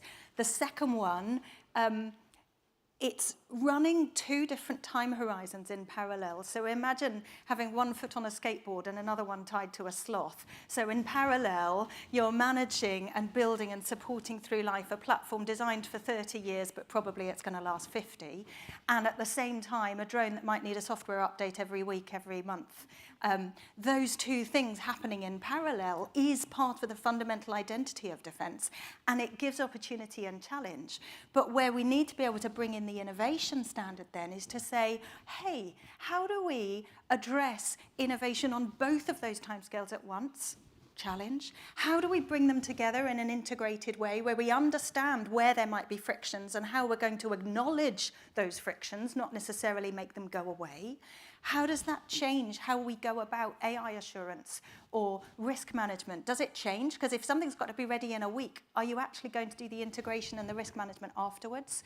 And how do you manage that in an efficient way? I don't think I'm answering the question, but I am, because it's about why we need the standardization. And when we come back to having a policy that sets out what a good decision looks like and what the criteria around what you are going to do and what you're not going to do, that then gives people the confidence to act. Victoria used a key word there, which is come back to, and I think that's where standards and frameworks are really useful. Yeah. We can go off on one because we love our subject, we love what we do, we have lots of knowledge in that specific thing, and we can go off on a tangent, but we always have to return to something to keep us guided and sort of directed in the right way, and in a sense that's what strategy is, it's direction and guidance. So I think innovation needs to, it's tapping into those specific systems of systems, innovating where you can and ensuring that you're relating and coming back to that sort of main piece that you're actually trying to get after, whether it's a new technology, whether it's just waking up tomorrow and having coffee in your kitchen. You need to think ahead. And I think you need to remember why you're thinking ahead as well and what the purpose and the impact and the goal you're going for is. And may I ask you, if you, starting Victoria at an organizational level and Cengiz on a more ministry level, but how can you meet around these questions? How can these frameworks help you, because you are addressing the system of defense innovation? So how can, are there any challenges today to bridge in communications or priorities on today? What are your reflections on? Communication is so important, isn't it? And actually one of the biggest learning experiences for me on language is when I was working in sustainability. So the question of what is it to be resilient to climate change in defence? Because we found two groups of people who had come from very different educational backgrounds, very different professional experiences, and used the same words to mean really different things. But deeper than that, the value that they were trying to achieve was quite different. And so somebody earlier this morning was talking about not only articulating why are we innovating, but coming right back to, well, are we trying to make money here? Are we trying to grow presence? Are we trying to be more ethical or preserve the planet? We need to be able to recognize where communities have got different underlying values and goals. So that to me was a lesson in language, and absolutely having professionalization around innovation is going to help us to work better together. I've already talked about organizational diversity, so we're trying to be better, slicker, more efficient at working together across small organizations, large organizations, and startups, and academia, and Catapult. And across all of these, if we can have a small number, because we don't want to end up being ruled by defining everything, but a small number of common terms or reference points, that will help us to get the starting point right, so we can then be creative and know that we're working well together. So on that same point, I approach things because I was trained as a diplomat right at a young age. And I sort of bring diplomacy into everything I do now that I work in strategy. And ultimately, there's a strategy that sort of dictates my process and puts into a sort of convenient way to actually calculate what's going on. And from a ministry perspective, if I'm a civil servant and policy maker, I start with a government policy. I have to translate that into a strategy. I need to translate that into a plan, which then translates into an operation. And that needs to then feed back right back to the top and ensure that we're continuously developing, continuously cycling through, continuously moving forward. And the one, especially for me as a person, I guess the thing that keeps me together is that diplomacy bit. There's always a translation and a communication and ultimately a negotiation, whatever it might be, is these people-centric skills and knowledges that get me from one stage to another. But equally, the more I know about that, the more I think about that, I can make each stage, in a sense, better set up to communicate with another. So I can then step away and allow the system to just work. Instead of having to jump in at every single moment to try and make something happen, then it gives me more time to then go and innovate something else. So from a perspective of implementing strategy and policy, it's actually a leadership question as well. So the more time I have to be a leader, the better the system will work, which will in turn help innovation, and the cycle will just continue. So I feel like there's a seed we need to plant in, especially as people who are interested in innovation, to allow that system to then hopefully just keep progressing, and it gets better and better and better and better. So it gets easier and easier and easier and easier. Do you know, I would absolutely agree with that. I think having a systematic approach gives you capacity to do more. And drawing on you as an individual, as a strategy practitioners, policy practitioners, what can they, how would you formulate it for them to use innovation management? You have found inspiration, but how can we build awareness? How can we inform? How can we induce competence in those layers? I think we have to. I'm a people person. It's what I do. I always focus on the person. But I miss my engineering days. Before I joined the civil service, I used to work in engineering. And even as a kid, I remember playing City Skylines and SimCity and all these city building games, because it provides, I said earlier on one of the panels, structure to madness and structure to chaos. But life is chaotic. And I think bringing you as a person into it and putting your own sort of way of doing things is important. And the fact that you're here today, I think, is sort of the answer. There's loads of different types of people in a team, and I work in a military and civilian team. There's different personalities, different skill sets, and the one thing I find defense doing, which I don't really see elsewhere, whether it's government or private sector, is this ethos behind collaborating. So my military colleagues are taught to save the person next to them because it's a life and death situation. All the supporting, enabling functions are there to support someone who's going to go somewhere to try and help, to try and secure something, to try and increase a dialogue. But it's all there in a supporting nature. And I think innovation's role is a supporting nature. You're there to help spear something ahead and spur something on. And I think you as an individual who might be passionate about that is almost the key. Because if you don't really have the passion, you can sort of make a change, but then what's the difference between a change and an innovation? And I would like to do a leap into an organization, and you're representing an organization. So if we take the ISO 56001 or the standards, it's how it's formulated around the innovation policy and innovation strategy, and the importance that it's committed, and the importance of having it communicated. So what are your experience around that, getting a commitment and communicating directions and priorities? Anything you would like to share? I mean, I just feel like I need to say yes. Yes, it matters. But it's hard, so how to do it? Absolutely. Yes, it matters. Yeah. And so we lead our innovation program from our Chief Technology Office. That's great, because it means we've got a champion at the exec level looking at where are we going and why. But it also risks that, oh, they'll do that over there. And it's led to examples of where people have fought for the funding, but then they haven't felt ownership over either the delivery of the innovation project itself or the integration of the resulting capability. So when we talk about buy-in and structure, what I want to do is make sure that we're doing that at an enterprise level for the whole organization. So the strategy team looking at market intelligence and insights are doing that as part of the innovation system, not as a separate team over there somewhere, and innovators will then go and do their own market intelligence. That's waste and duplication, and it leads to lack of ownership. So when I implement the structure, what I want to have is that integrated, the strategy team are doing the market intelligence and insights, and that is integral to how we're doing innovation, so that there can be no othering of the innovation programs, and so that we can go all the way through from what do we want to do to the delivery teams being hungry to pick it up and say, yeah, that's the new way of working. I want to be part of that. I want to demonstrate that I'm bringing it into our customer-facing services and products, so that it's not just one little agile team over there, but instead it's business as usual. How about you? Absolutely. I mean, I resonate with everything you're saying. We've talked about systems of systems a lot, and stovepipes is such a common term. But ultimately, they are independent systems. And the example that just comes to my mind is Apple versus Android. So, I mean, loads of people got Apple's phones, and loads of people got Android phones. But imagine if they just don't speak to each other.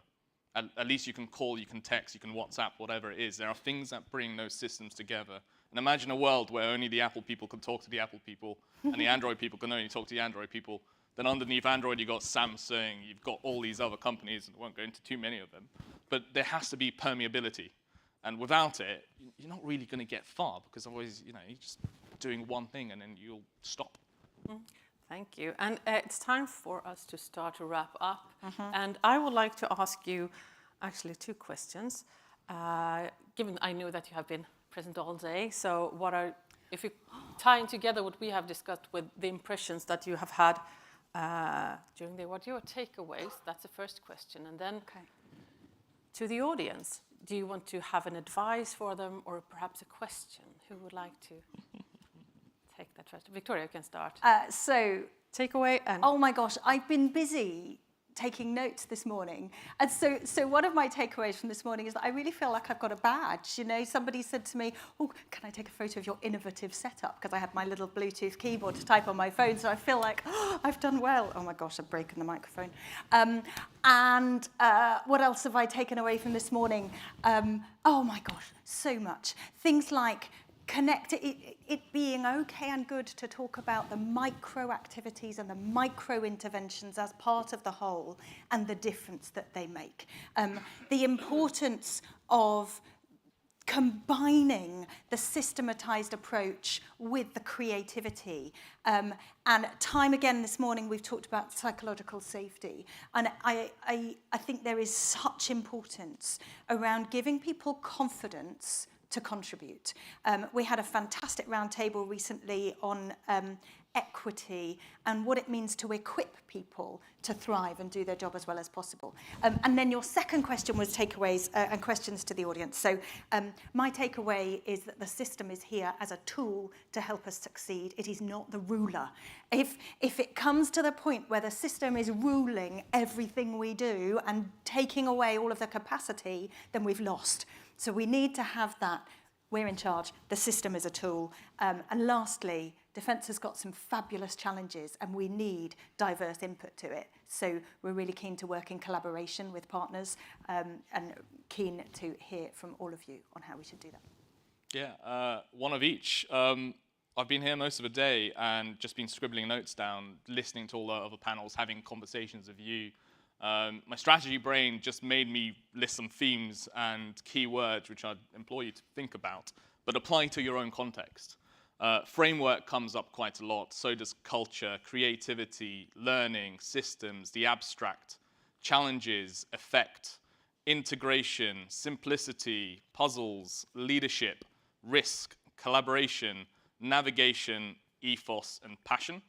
That's just the takeaways I've taken from this to say, oh, okay, these are really interesting thoughts. I like concepts, so I'll take that away and start thinking about how I can actually do something with this. And I guess the thing I'd want to give back is saying, remember the simple things? We often in innovation, you're looking forward, you're navigating through darkness. It's an anxious space, it's an ambiguous space, you don't know where you're going. I'd say you as a leader, you as an innovator have almost a role to play here, which is providing some stability, but also adaptability to take yourself forward. And you might need to flex between the two to bring those people along with you. Thank you. And I think that your two perspectives is showcasing that we have quite much untapped potential here to do stuff together and use that systems approach for us. So thank you. And thank you, Victoria. Thank you, Cengiz.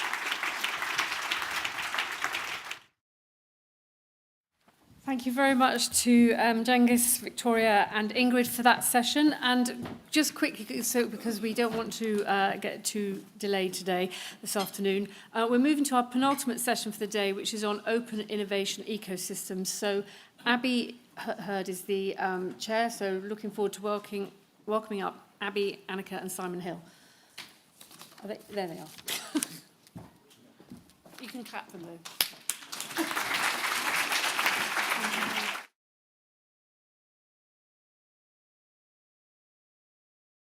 Good afternoon. As a complete innovation geek, it's so nice to be in a room with people that are at least as geeky as I am. And I think the panels all day have been so interesting. I think what's interesting is we've all got this shared passion for innovation, but there's so many subtly different perspectives in what's came out. I think one of the common themes that's came across for me has been collaboration and the importance of that. It's sort of came up in every single panel.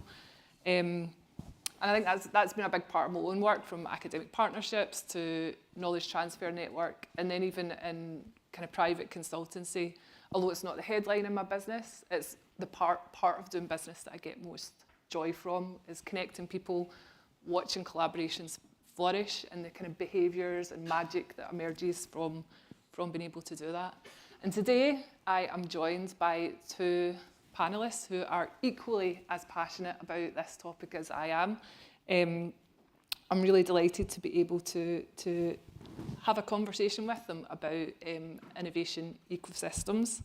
So first up, we've got Annika Steiber, who is not just an innovation expert. She has literally written the standards. Her pioneering work in the ISO 56000 family has shaped how organisations around the world manage innovation. She's advised Fortune 500 companies, scale-ups, and public institutions across 3, maybe more continents, and somehow has still found the time to publish multiple books. Basically, if innovations ecosystems had a UN, my microphone is slipping off, Annika would be the Secretary General, I think. Alongside Annika, can you hear me okay? Yes. I was just sitting here. Alongside Annika, we've got Simon Hill, who's CEO and founder of Wazuku. Simon has helped some of the world's biggest organisations turn ideas into measurable outcomes through an innovation ecosystem-powered approach. He's been named Guardian SME Leader of the Year, and he hosts the Total Innovation podcast. And his book, Expected Value, recommend, was released just last week, and it conversations came up at lunchtime about measuring innovation. If you're interested in that, I would recommend getting your hands on this book. He is part Innovation Sherpa, part rock star, and very possibly the only person that can make crowdsourcing sound sexy. It is sexy. It is sexy, yeah, absolutely. So we've only got 25 minutes, so let's get started. To kick off, can you tell us what is an open innovation ecosystem, and why are they integral to successful innovation? Why should we care? Annika, can we start? Yeah, why should we care? It's a very good question. So I would like to give some sort of background in the beginning.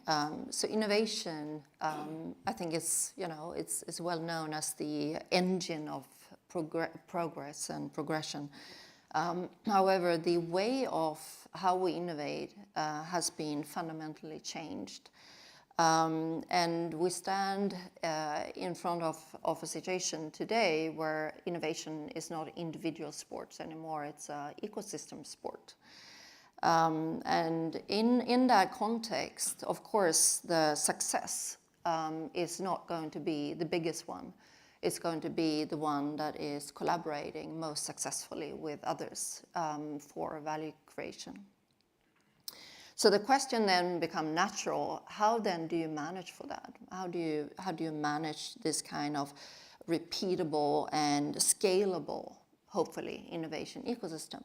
And by open innovation ecosystem, when we work with that, and I can say also that that was the background why we started the new standard. It's a guidance standard on innovation ecosystem management, and the purpose with that, or the background, as you can understand, is that there is nothing like that out today, and it's very different business logic to innovate in an ecosystem versus innovating within one legal firm, one organization. So in that standard now, or guidance standards, we define open innovation ecosystem as open. We call it also boundaryless. It's usually cross industries. It's cross a number of boundaries that we usually didn't have to think about in a single organization. Innovation is the focus. So it's the primary focus for the ecosystem is to innovate together, and the ecosystem is defined as more than two actors, and they can be from any kind of sector. They can be private, non-profit, public, academia, and they work in collaboration together to bring new value. I can build on that. I'm glad I let Annika go first there, because she can deal with the foundational elements. And by the way, I think the panels have been great today, and the previous one on strategy was very much a high energy tee up for this conversation. I think it's funny in innovation land, and people have said this multiple times today, that we can often think we're saying the same words and find them quite hard to understand. On paper, an innovation ecosystem or an open innovation ecosystem should be quite straightforward, right? We all know what open means. I think we know what innovation means, although the book has a whole chapter that suggests that maybe we don't. And the standards are trying to work towards that with all the things we've been spoken about today, but there's still a lot of words. And then an ecosystem, we live in a natural ecosystem, right? We live in a world that through a variety of subtle, invisible, and visible interactions works in a harmonious and symbiotic way to create life and growth and prosperity and health and all the opposite sides of those things as well as we go, if they're working in harmony or disharmony. And so from an innovation land perspective, of all the things we're working through in standards and everything else, from an open innovation ecosystem, it is both the most difficult and the most important place for us to be seeking to drive value together. And I think that we'll talk through that in a range of different ways. I say most important, and I in advance of coming in here today to try and deal with some of the more technocratic aspects of what a innovation ecosystem is, just wrote a newsletter, because then we can skip all of that piece and just feel free to pick up the work that Annika's done, all that newsletter, and it'll deal with the more technocratic aspects of what this is. But fundamentally, if innovation is about creating value, a net new value, right? That's going to come up in my part of this all day now. Right? I'm going to just keep banging on about it. If we're not creating value, we're not really doing innovation. And the ecosystem is a symbiotic collection of actors who are not from the same firm, maybe not even from the same thematic or topic area, on a day-to-day basis, that are coming together to try and create net new value in a different way. That's the pain point that we're working with. And in writing that newsletter, a piece of research came up that suggested that over the next few years, 1/3 of global revenue will pass through ecosystems. That's how important this bit is, right? And that new revenue plus the existing revenue is the innovation journey that we have to go on to make sure that we do this well, that we create the right types of revenue, because there's a huge opportunity in front of us to create mega amounts of value in areas that really matter. But there's also a huge risk that we don't create that value, or we create it in areas that doesn't really matter. And that's going to be the challenge that presents for us. Okay, I was just, in order to make this really tangible, I was going to ask you for examples of innovation ecosystems that have worked really well, but it almost feels like it's difficult to think of examples where that isn't the case, where innovation has happened in a vacuum. It's just almost impossible, if not impossible. Have you got examples of really good innovation ecosystems? Absolutely. And I would say, as we categorize organization, I think we will categorize innovation ecosystem in the future as well. Because we will see, as we know, value can be of different sorts. It can be financial value, profit. It could be definitely societal value, solving climate challenges and other societal problems. And it could be, for example, public innovation ecosystem. Healthcare is a sector where I think we will see huge amount of ecosystem in the future, because most healthcare system is not optimal in most countries, I would say, if none. And already now there are innovation ecosystem focused on specific child illnesses, where there is crucial that different specialists work in an ecosystem together, rather than that the child with parents go through the normal healthcare sort of vertical value chain. It's just too risky, too costly, and just it's not working.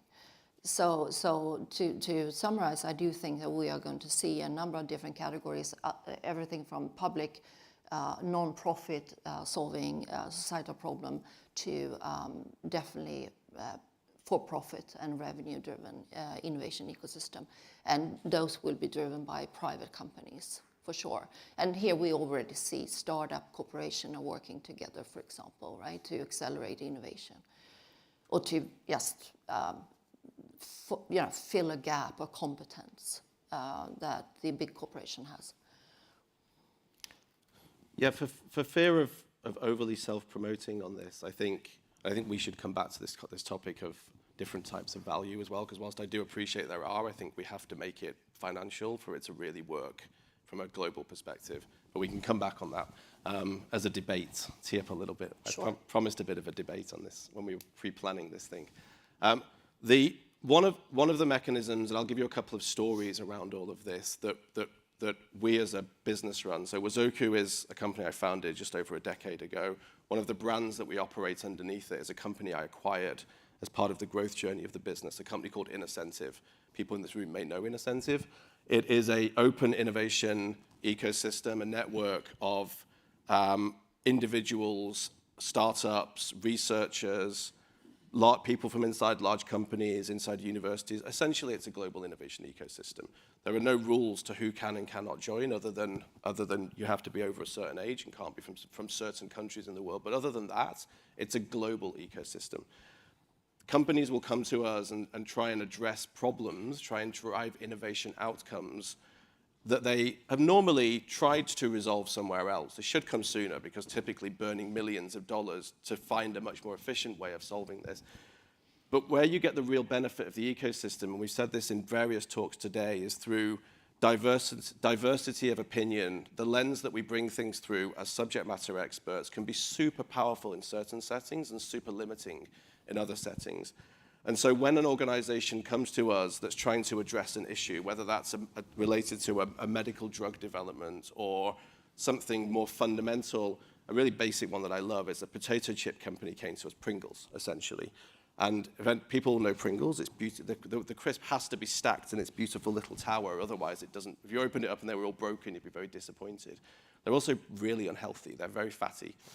They used to be even more fatty. And part of the reason that is true is that they were unable to find a way to remove the fat without breaking the chips. And if you break them, you're back to problem one, which is it needs to stack beautifully in it. And so rather than going to all the usual people that you may go to in food science and fluid dynamics and everything else, they came to us and looked for a different approach. And from this global ecosystem, a violinist from the New York Philharmonic Orchestra was the person who helped to resolve part of this problem, which was to consider sound waves as a solution, i.e. the natural frequency of the oil is different to the natural frequency of the potato chip, and that will just shake the fat off if you can find the right frequencies for the different oils. A lens and a perspective, quite simple, quite a basic story in many ways, but a viewpoint that would never have been brought up if we hadn't coalesced an open ecosystem of a variety of different viewpoints that were incentivized, and we'll come back to incentives and other things, to bring their opinions and their perspectives, that were given enough information to be useful in that discussion as they went forward. And there's millions of these examples, but we rely too much on serendipity, and we need to try and get better at bringing this into a more systemic way of realizing that we all have brilliant solutions to problems that lay just outside of our usual frame of reference, and we need to bring those solutions quicker because they'll accelerate value into the world much, much, much quicker as well. Yeah. Okay, so I guess that touches a little bit on the point about value and the value of different perspectives, which also came up when we heard about defence in the last conversation. So yeah, there's loads of value you can get from being more open in terms of how you think about collaboration or ecosystems, or where you're sharing IP or leveraging other people's IP or perspectives, or having more open organisational boundaries when it comes to innovation. It just feels like an intuitive step to take, yet it doesn't happen all the time, does it? People burn billions before they come and have a chat with you guys, or are open to thinking about this stuff. Why is that? Why are people so hesitant to think more openly about innovation, and how can we shake them up from that mindset? So that is an extremely interesting question that I think is both true and not true. And why I'm saying that is that, as you said, I've been working a lot in areas like Silicon Valley in China, and I'm European. So I'm this kind of triple hybrid person, right? And seen very different models. And I would say while I see in many cases, I see that it's almost like companies and even governments are sort of experimenting around innovation ecosystem, and are focusing on a lot of process metrics. I would say, events and number of pilots or whatever, but they don't maybe measure the most important one, which is the impact, because they don't maybe feel ready to do that yet, because they actually are not that experienced in sort of purchasing or ordering, from a government perspective, or orchestrating from maybe a big, large corporation perspective, which is usually a large organization that become the orchestrator in those ecosystems. In the same time, I see extremely matured innovation ecosystem in, for example, Silicon Valley and in China, and where it's a basic, I would say, for their market cap. So some of the most valued companies on Fortune 500 are all based, the very business logic is based on having extremely well-focused, scalable, and very effective innovation ecosystem. So the question then I think that I ask myself is why? Why is that regional differences? Why are we playing around with innovation ecosystem and make it like an appendix to innovation management? Like it's like something that is not natural. We should do it within organically, but we can sort of play around and try, do it externally with other partners. And so while other regions of the world have sort of absorbed and adopted this approach as the main strategy, right? In order to keep pace, we are seeing product development cycles, so say on a washing machine, just to take one example, from 5 years now to maybe 9 months, and that will be soon 6 months with AI. It will just go down, down, down, down. And you will not have time as a single organization to do all these things. And you will not be able to employ all that kind of skill. So if you don't set innovation ecosystem as the strategy, I think you will be gone, to be very brutally direct. And so I would definitely encourage you, look at the most valued companies in the world, what they're doing. They are having excellent innovation ecosystem management. Yeah, I agree with every single one of those points. I think if we're really honest, though, it is a necessity. It's also really hard. Right? We struggle inside our organizations to get innovation right. I know we're a standards committee, and I know we're working on all of it, but part of the reason we need these standards is because we're not doing a very good job. And we need to professionalize something that's been around for a very long time that we're not doing a very good job of, right? I think it's a hard truth to swallow, but I think it is true. The amount of money that's deployed versus the amount of value that is created in a tangible way through all of the great energy and work that goes inside organizations is not good enough. And yet, in those organizations, we have a hierarchy of structure where we can enforce things to happen, but we fail to make it happen in innovation land, partly because it's a horizontal capability, partly because we don't value it in the way that we should, but it lacks an ownership structure inside our businesses where it absolutely could have one. Take that out into an ecosystem. Who's owning it? Who's driving it? Who's going to make this work? And where's the imperative for it to happen? It happens really organically in some of the examples that Annika gave, like Silicon Valley, but there's parallels. Silicon Valley lagged the East Coast of the US. And there were two parallel models, the closed model of the East Coast and the open model of the West Coast. And they basically went head to head over a period of time. And the open model, I would argue, won over that. And we have to try and learn from that and think about that from an ecosystem perspective, which I agree 100%. But there's a lot of work we have to do to figure that out, and a lot of norms and rules, which we'll get onto, I think, to try and make that work. And part of it is we've got to get out of our own way. Our egos are too big on this. Our training and propensity that we have to own and protect and risk manage everything to the nth degree just doesn't play out in a world of open innovation value creation, yet more value can be created through that route. And so which route do we choose to go? Because I agree, obsolescence is the risk for those that don't get it right. But it's really hard. Okay, thanks. I feel like you're promising a lot, Simon, so we're going to go on to value measurement I've written down. And yeah, okay, so... Sorry. That's all right. I could talk about this all day, but I'm sure everybody wants to move on to the next panel as well. So it's hard, it's difficult to do. We should be doing it, we can get lots of value out of it. How is it going to evolve in the future? What will ecosystems look like in 2030? What's your prediction? And what, perhaps another hot topic, AI, what role might AI play in ecosystems? So luckily we know a lot now after, so only me personally, I've been studying innovation ecosystem for the last 15 years. In the group that we have now, we have over 60 people from over 27 countries. We are a mix of people from standardization institutes, you know, from innovation ecosystems, actually practitioners.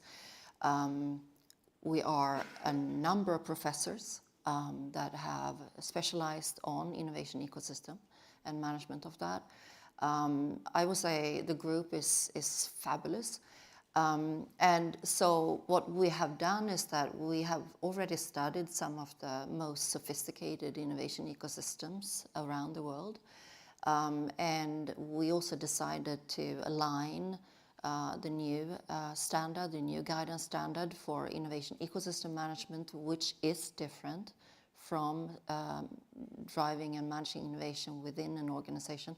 But we decided to align it with 56001 because we need to be able to, for a single organization, to first sort out do their homework themselves, right? Because we believe that you need to do your own homework, make sure that you have your own capabilities to innovate before maybe you join an ecosystem, because that will require even more of you.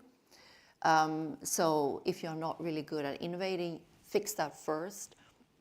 And then we have aligned this new guidance standard to that, and we'll describe what are the differences in governance model, what are the differences in planning innovation initiatives in an ecosystem context, what is differences in metrics, for example, how do you measure value creation from an innovation ecosystem?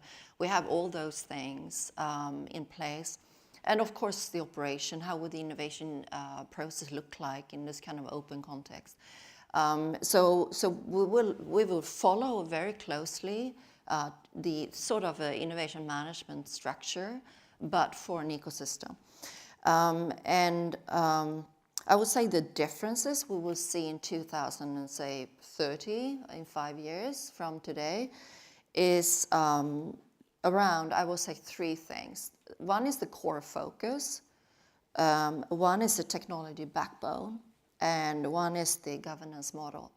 Regarding the core focus, we already see that we move from a focus on collaborative platforms, which was super cool and super hot and, you know, have been the backbone for many successful companies, to now self-evolving ecosystem, where the platform is one part of it, and enable the collaboration, but we have this self-evolving component of a dynamic ecosystem rather than just a platform with the demand and supply side. The other thing that we also see is that technology backbone is moving from cloud, APIs, and a digital platform to also add to that AI and interoperable data systems. We might see blockchain as a natural part. It's not sure yet. We are waiting to see sort of the improvement of that. We might see quantum computing in there as well, but we definitely will have totally new capabilities with new technologies, which means that the orchestrator role might actually be done more or less digitally, while the initiator role might still be an organization coming with an idea. We should have an innovation ecosystem, you know, for our country or for our company or for, you know, our hospital or whatever, for our patient. But it's with the right setup, it should be more or less self-organized and then in the end self-evolving. And so that is one trend. And regarding the governance model, I'm just aware of the time, sorry. Yes, sorry, last one. Yeah, last one. We see that the governance model is going from one usually large organization orchestrating to much more distributed governance model, which is much more scalable. Okay. So I'm going to jump to the last question. I'm aware we've missed out on your thoughts on that, Simon, but maybe you can integrate them into the response to this. What action would you, or thought would you like the audience to take away when they're thinking about this sort of mindset or approach to innovation in their businesses and organisations. So I would have echoed most of those points anyway. So I think that's easily done. I think I would say to Annika's point that this should be a strat-first business model, right? I think we have to be thinking ecosystem and open before closed and risk, basically. That in the world moving forward, talent, innovation, value creation are all going to, and competition actually, all have to change. We have to think about them differently. And so if it is true that a third of all global revenue by that 2030 date is passing through ecosystems, then we have to set ourselves up for that in a totally different way, right? And it just all has to shift and change. I don't think it's massive, but I do think it's a perspective that we have to change. Lastly, very, very lastly, is this isn't big and scary. You can take baby steps into this right now. And if you're not exploring open ecosystems, you absolutely should. Not just come and talk to us, just generally, wherever you can find that, get out and see. It is cheaper, it is faster, it drives better input and better decision making into your organization than any other way of working. Proven, verified, not just by me. Do you have a very quick final thought, Annika? Me? Yeah. Yeah, I would like to come back to the question of language. As we heard over and over again, the new guidance standard coming out, I would definitely like to promote it because it will give you that common language and the common structure of working. And of course, it's volunteer, it's a guidance, it's a, you can choose not to, or if you want to adopt it. But it will definitely, I think, save you time. And it will unlock innovation capabilities for you that have been maybe locked into a few companies in the world so far. And now we can unlock that competence out to more companies. Okay. Thank you very much, Annika. I think some brilliant thoughts there. I think it feels like ecosystems are a form of innovation in their own right.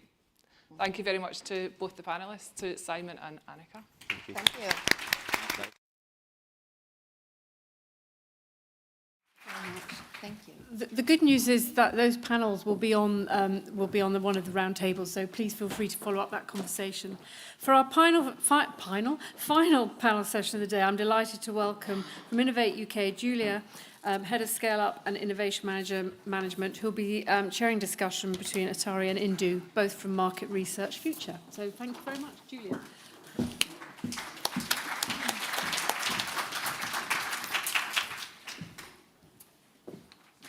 Hello everyone, I hope you can hear me okay. So that was a really fascinating last session actually, which does actually lead us quite nicely on to this fireside chat where we're going to be talking about and exploring about the measurement and evaluation of innovation management systems. So we know that measurement and evaluation is a fundamental part of a mature innovation management framework within an organisation. Because without that, how does an organisation know whether or not they're innovating effectively? How do they know that actually their internal innovation procedures and processes and operations are improving? They're becoming more efficient, they're becoming more effective at producing these repeatable innovations to make sure that they retain that competitive edge. Because if an organisation can't measure their innovation, how then do they know how they can improve their innovation going forwards? So, and fundamentally, and it's feeding into the last session as well, how does an organisation know how they compare to their industry, to their fellow competitors, if they don't know how to position themselves, if they don't have that awareness of the measurement of their innovation management? So I'm Julia Schumacher, I'm from Innovate UK, and I'm delighted to be joined by Arti and Indu from Market Research Futures. And Market Research Futures have been doing some extensive work on measurement and evaluation of innovation management systems for quite some time. So really quite keen to sort of dig into that in a little bit more depth. So Arti, so earlier this year, you were involved in an extensive research paper that looked at whether the ISO Innovation Management System framework could be used for determining future innovation performance and benchmarking, but looking at this from a macro scale. So could you tell us a little bit more about that research, how you went about it and what you found? Yes, so we presented this paper at SPIM Cape Town in the month of March this year. And it was mainly a theoretical concept, but during the research, we did prove that ISO management systems, it does provide a system-based approach, which is ideal for improving innovation management performance in any organization. This system can be scaled as well to a macro level, which is applicable for analyzing innovation management markets as well. And the third finding was such structured measurement and assessment can determine the maturity of innovation performance both at organizational as well as at market levels. And this actually can serve as an indicator for future innovativeness. But yeah, just to add on to that, I just want to clarify, like innovation management systems manages and identify the innovation and it smoothens the process. We are the devil's advocate. We are analyzing the innovation management system markets itself, where it is right now. So when we started the study, the term structure itself is limiting. And it sounds like a creative chaos. But the more we interviewed people in and around the globe from supply side, demand side, expert side, we realized structure is not limiting. It is limitless. It gives you the freedom. Just to give you an example, in 1950s, when aviation industry started, the industry was risky, yeah? People were afraid. The pilots had their own methodologies and creativity. And we faced around 40 fatal accidents out of 1 million flights. But late in 1960s, when the structured systems arrived for aviation industry, the entire perspective changed. The number of fatal accidents reduced to 2, which is a 95% dip. So we can relate when there is nothing and from something. So innovation management concept had started maybe 2 decades ago, but it's still in a format, right? So the more it is practiced, you will see the success rates. So even in aviation industry, if you see, there were processes, there were data monitoring, not only from the perspective of pilots, but the airplane security check-ins, etc. So it's an ecosystem. Likewise, the innovation management system is. It's really interesting, actually, because I was reading something recently around the sort of safety systems within automotive and street transport. And I think the first traffic lights were installed around about 1860s, 1870s, because of all the influx in horse-drawn carriages and vehicles. And actually, those safety systems, I think we can go back a long way to have records of when these sort of frameworks have been put in place. So once you'd sort of created that conceptual framework then, how did you go about sort of validating the method and the approach? So it's very simple. We divided the market into demand side and supply side and experts. So there are 3 fraternities. There are suppliers, bigger companies, which are already providing the innovation management systems in terms of software, consulting, etc. And then there is a demand side, the whole lot of industries, defense, FMCG, healthcare. We segregated them and we started conducting massive interviews with experts, providers, demand side. And while we were interviewing them, we did more than 1,000 interviews, starting from C-level executive to VPs to interns, to find out the ground level data of what is lacking, not only in terms of what they're practicing, but the awareness as well. And mind you, when we talk about research, it's very obvious that AI comes into picture. But here, through AI, you cannot measure the living reality of innovation management maturity. right? Of course, it can be used as a tool to analyze, project, assess. It's important. But to conduct these live interviews, go on the ground and understand what is happening in the organization has given us the real-time picture of the current market and the future potentials. And to add to this as well, so for validation, so we have a pool of around 6,000 clients ourselves. And we did try to understand, so the earlier questions which were framed by us around a year and a half ago were very simple. Do you have ISO 56001? Sooner, in a month or two, we realized that this doesn't work. No one knows about it much. And around the globe, there's not much awareness. So we had to train our sales team then. So whenever we had an inquiry about a market research report, therein we tried to induce these questions. How much is the budget? Why are you buying this report? Is this going to be a recurring kind of an investment? Is the stress more on any strategy-related development, or is it just for R&D purpose? Who takes the strategy decisions? Are they only based around innovation? What if you fail? So, we had to place questions strategically to them as per the role of the person. So if it's a C-level executive, a D-level executive, we could ask them direct questions. But if it was just a managerial role, we had to place the questions so subtly.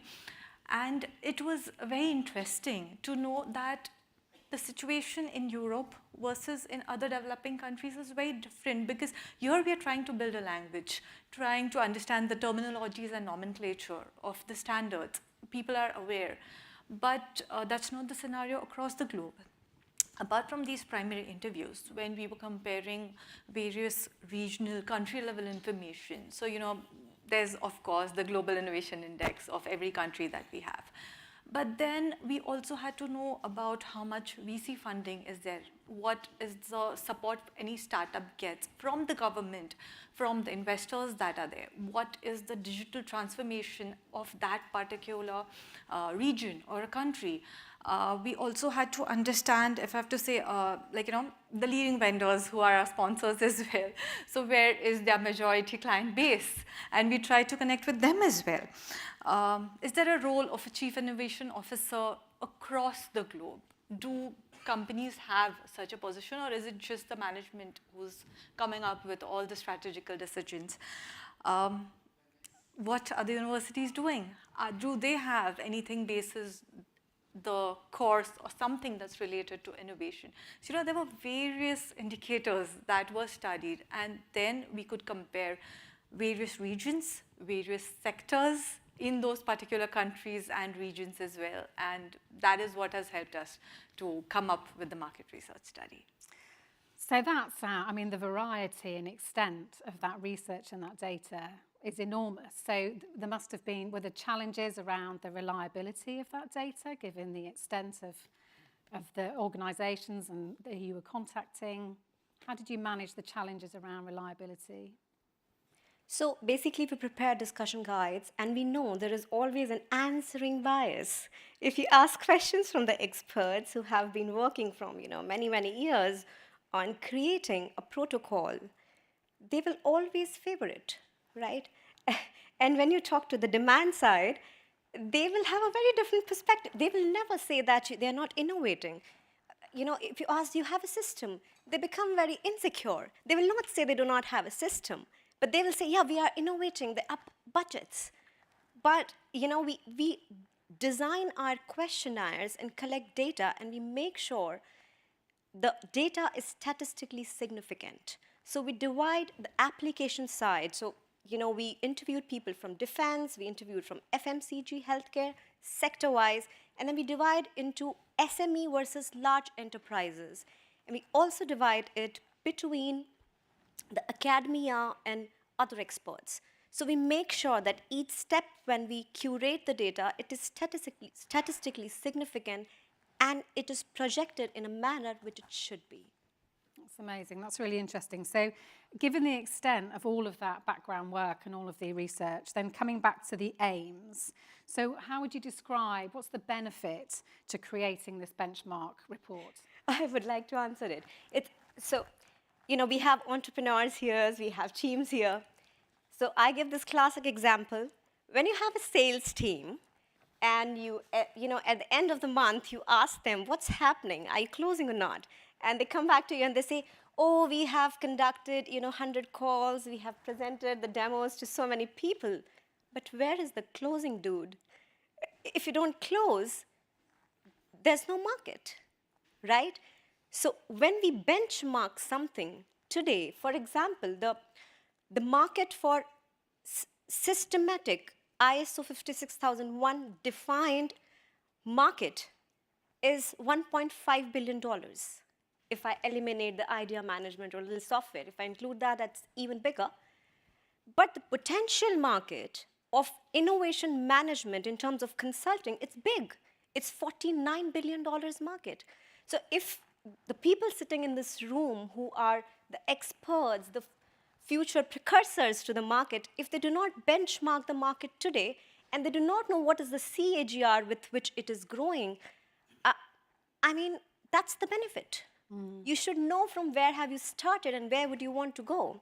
And like we say that, innovation management systems market, companies should utilize it in the innovation management systems to understand where they are in terms of, are they creating the enough sort of protocols, softwares for industry specific, because it's not umbrella. You create one protocol for one market, it may suffice 40% of the needs of maybe 100 companies, but it will always differ sector-wise. Like previous speakers talked about it. When you give a prepositions to these market, it should be solid enough, because right now it's only top line and bottom line, right? I'm very sure the companies which are the providers, when they are reaching their potential customers, the companies are concerned about it, right? But we have to change the narrative. And that's the benefit of knowing the current market size, knowing the CAGRs with which it is growing, and knowing the potential of it. So it's interesting when you're talking about the market, because I know that previously you'd carried out some work where you were looking at the innovation management software market. Yes. So how would you say this differs? So initially we were focused only on the software part, but what we understand using the understanding about the ecosystem using the ISO framework is actually, apart from software, there is a lot to this city of innovation management. So the software has built the roads for us, but then there's other infrastructure as well. So if we have to talk from the perspective of training, certification, there are government agencies, there's the consulting perspective to it as well. So there are so many other infrastructure levels, and the earlier study, even though that was focused only on software, now we have built the entire ecosystem thanks to the ISO and BSI for the framework that we have gotten. And here we are, because we are preparing the whole globe ready for the entire ecosystem to develop. So hence, and I think there are so many experts here with whom we've talked also. So, during the software, it was just the revenues of the software companies were taken into consideration. But we've got Simon, who just was on the panel. We've got Ludwig, and we've got John Besson, Martin McGrook, and so many others, Toby as well. So many others have participated in our study. So, the report is very important, because you would get the perspective of almost all the experts out there. And there's a blend of the demand side, which no other report would be able to. Okay, so that's really interesting, because we're looking at the innovation management systems market, and because this is sort of defined and based on the back of the ISO standard, which of course that was only published last year. So are we saying then that the market is in its infancy at this point? So I would say, yeah, it's the beginning of the S curve. As I told you, it's $1.5 billion market according to the definition of ISO 5001. But the potential, as I told you, is very huge. When we did the extrapolation and we tried to understand the 10-year projection, it is more than $137 billion market projected by 2035. And that's the huge opportunity. And we have to harp on that opportunity, right? Because it's a toddler right now. So when something starts from nothing, right, it's just born. If we everybody in the room align ourselves right, the opportunity is really huge. But as I was emphasizing earlier, we have to really go industry-wise and region-wise, because while we were interviewing, as Aarti suggested, the requirement for different countries and the requirement for different sectors is not always the same. And right now, when we talk about innovations in the company, they talk about the mature innovation or the inherent innovation, which is basically focused on either product development or the service development. They are not discussing about the entire ecosystem.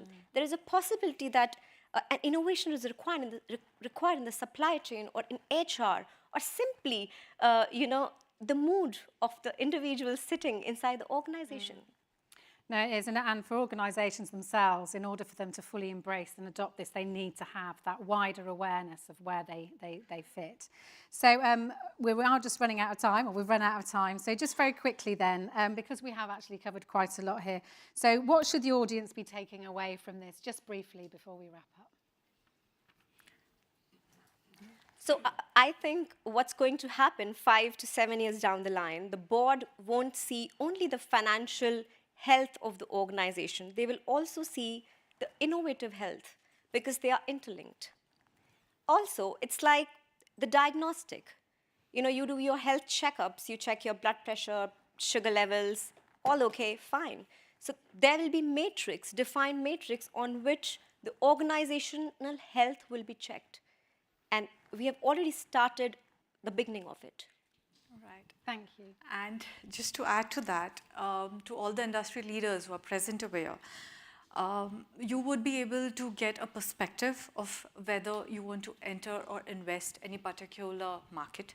For all the policymakers which are here, after reviewing our report, you would know where and how do the service providers need the support. The software and consulting firms were already doing a very good job at innovation management systems. You would get legitimacy, credibility, and standing in this particular market. And for everyone who's sitting here, who is managing innovation in your particular organizations, in whichever sector you are, defining this industry creates a very clear picture for you. And the report would help you to consider where you are, at what position you are at right now, and where else do you need to go using the Innovation Management Systems platform. Thank you. And I understand you're making a summary available via the QR code that you can download, a bit of a summary of the report. So thank you very much, Aarti and Indy, for joining us, and a big round. Thank you so much. Thank you so much.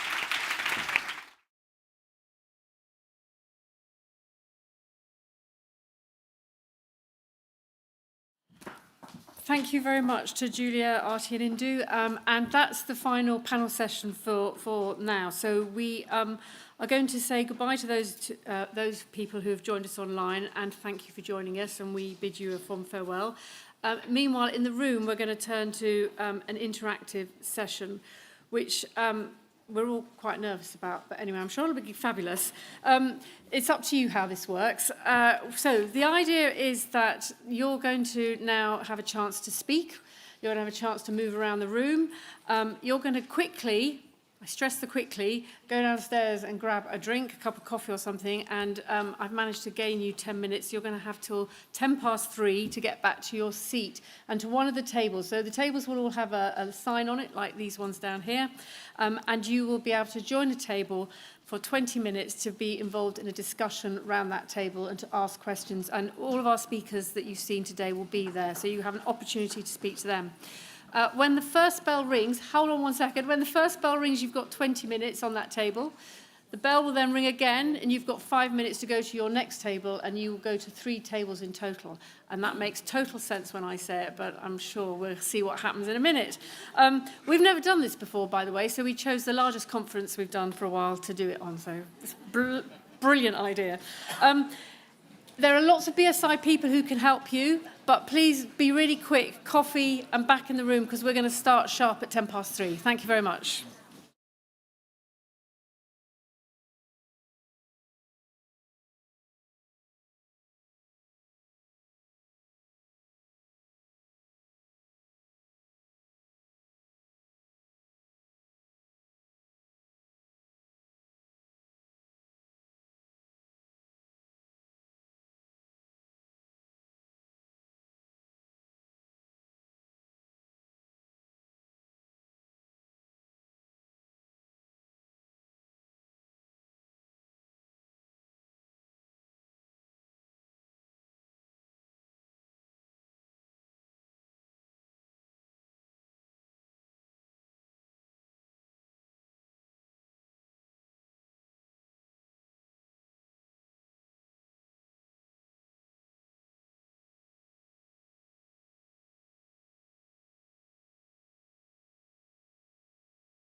Hello, good afternoon, everyone. Please do grab your coffees and then choose your first roundtable of the day. We are ready to start in 5 minutes. See you soon.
Right, we are about to start. So could everybody please head up and join your tables? Thank you.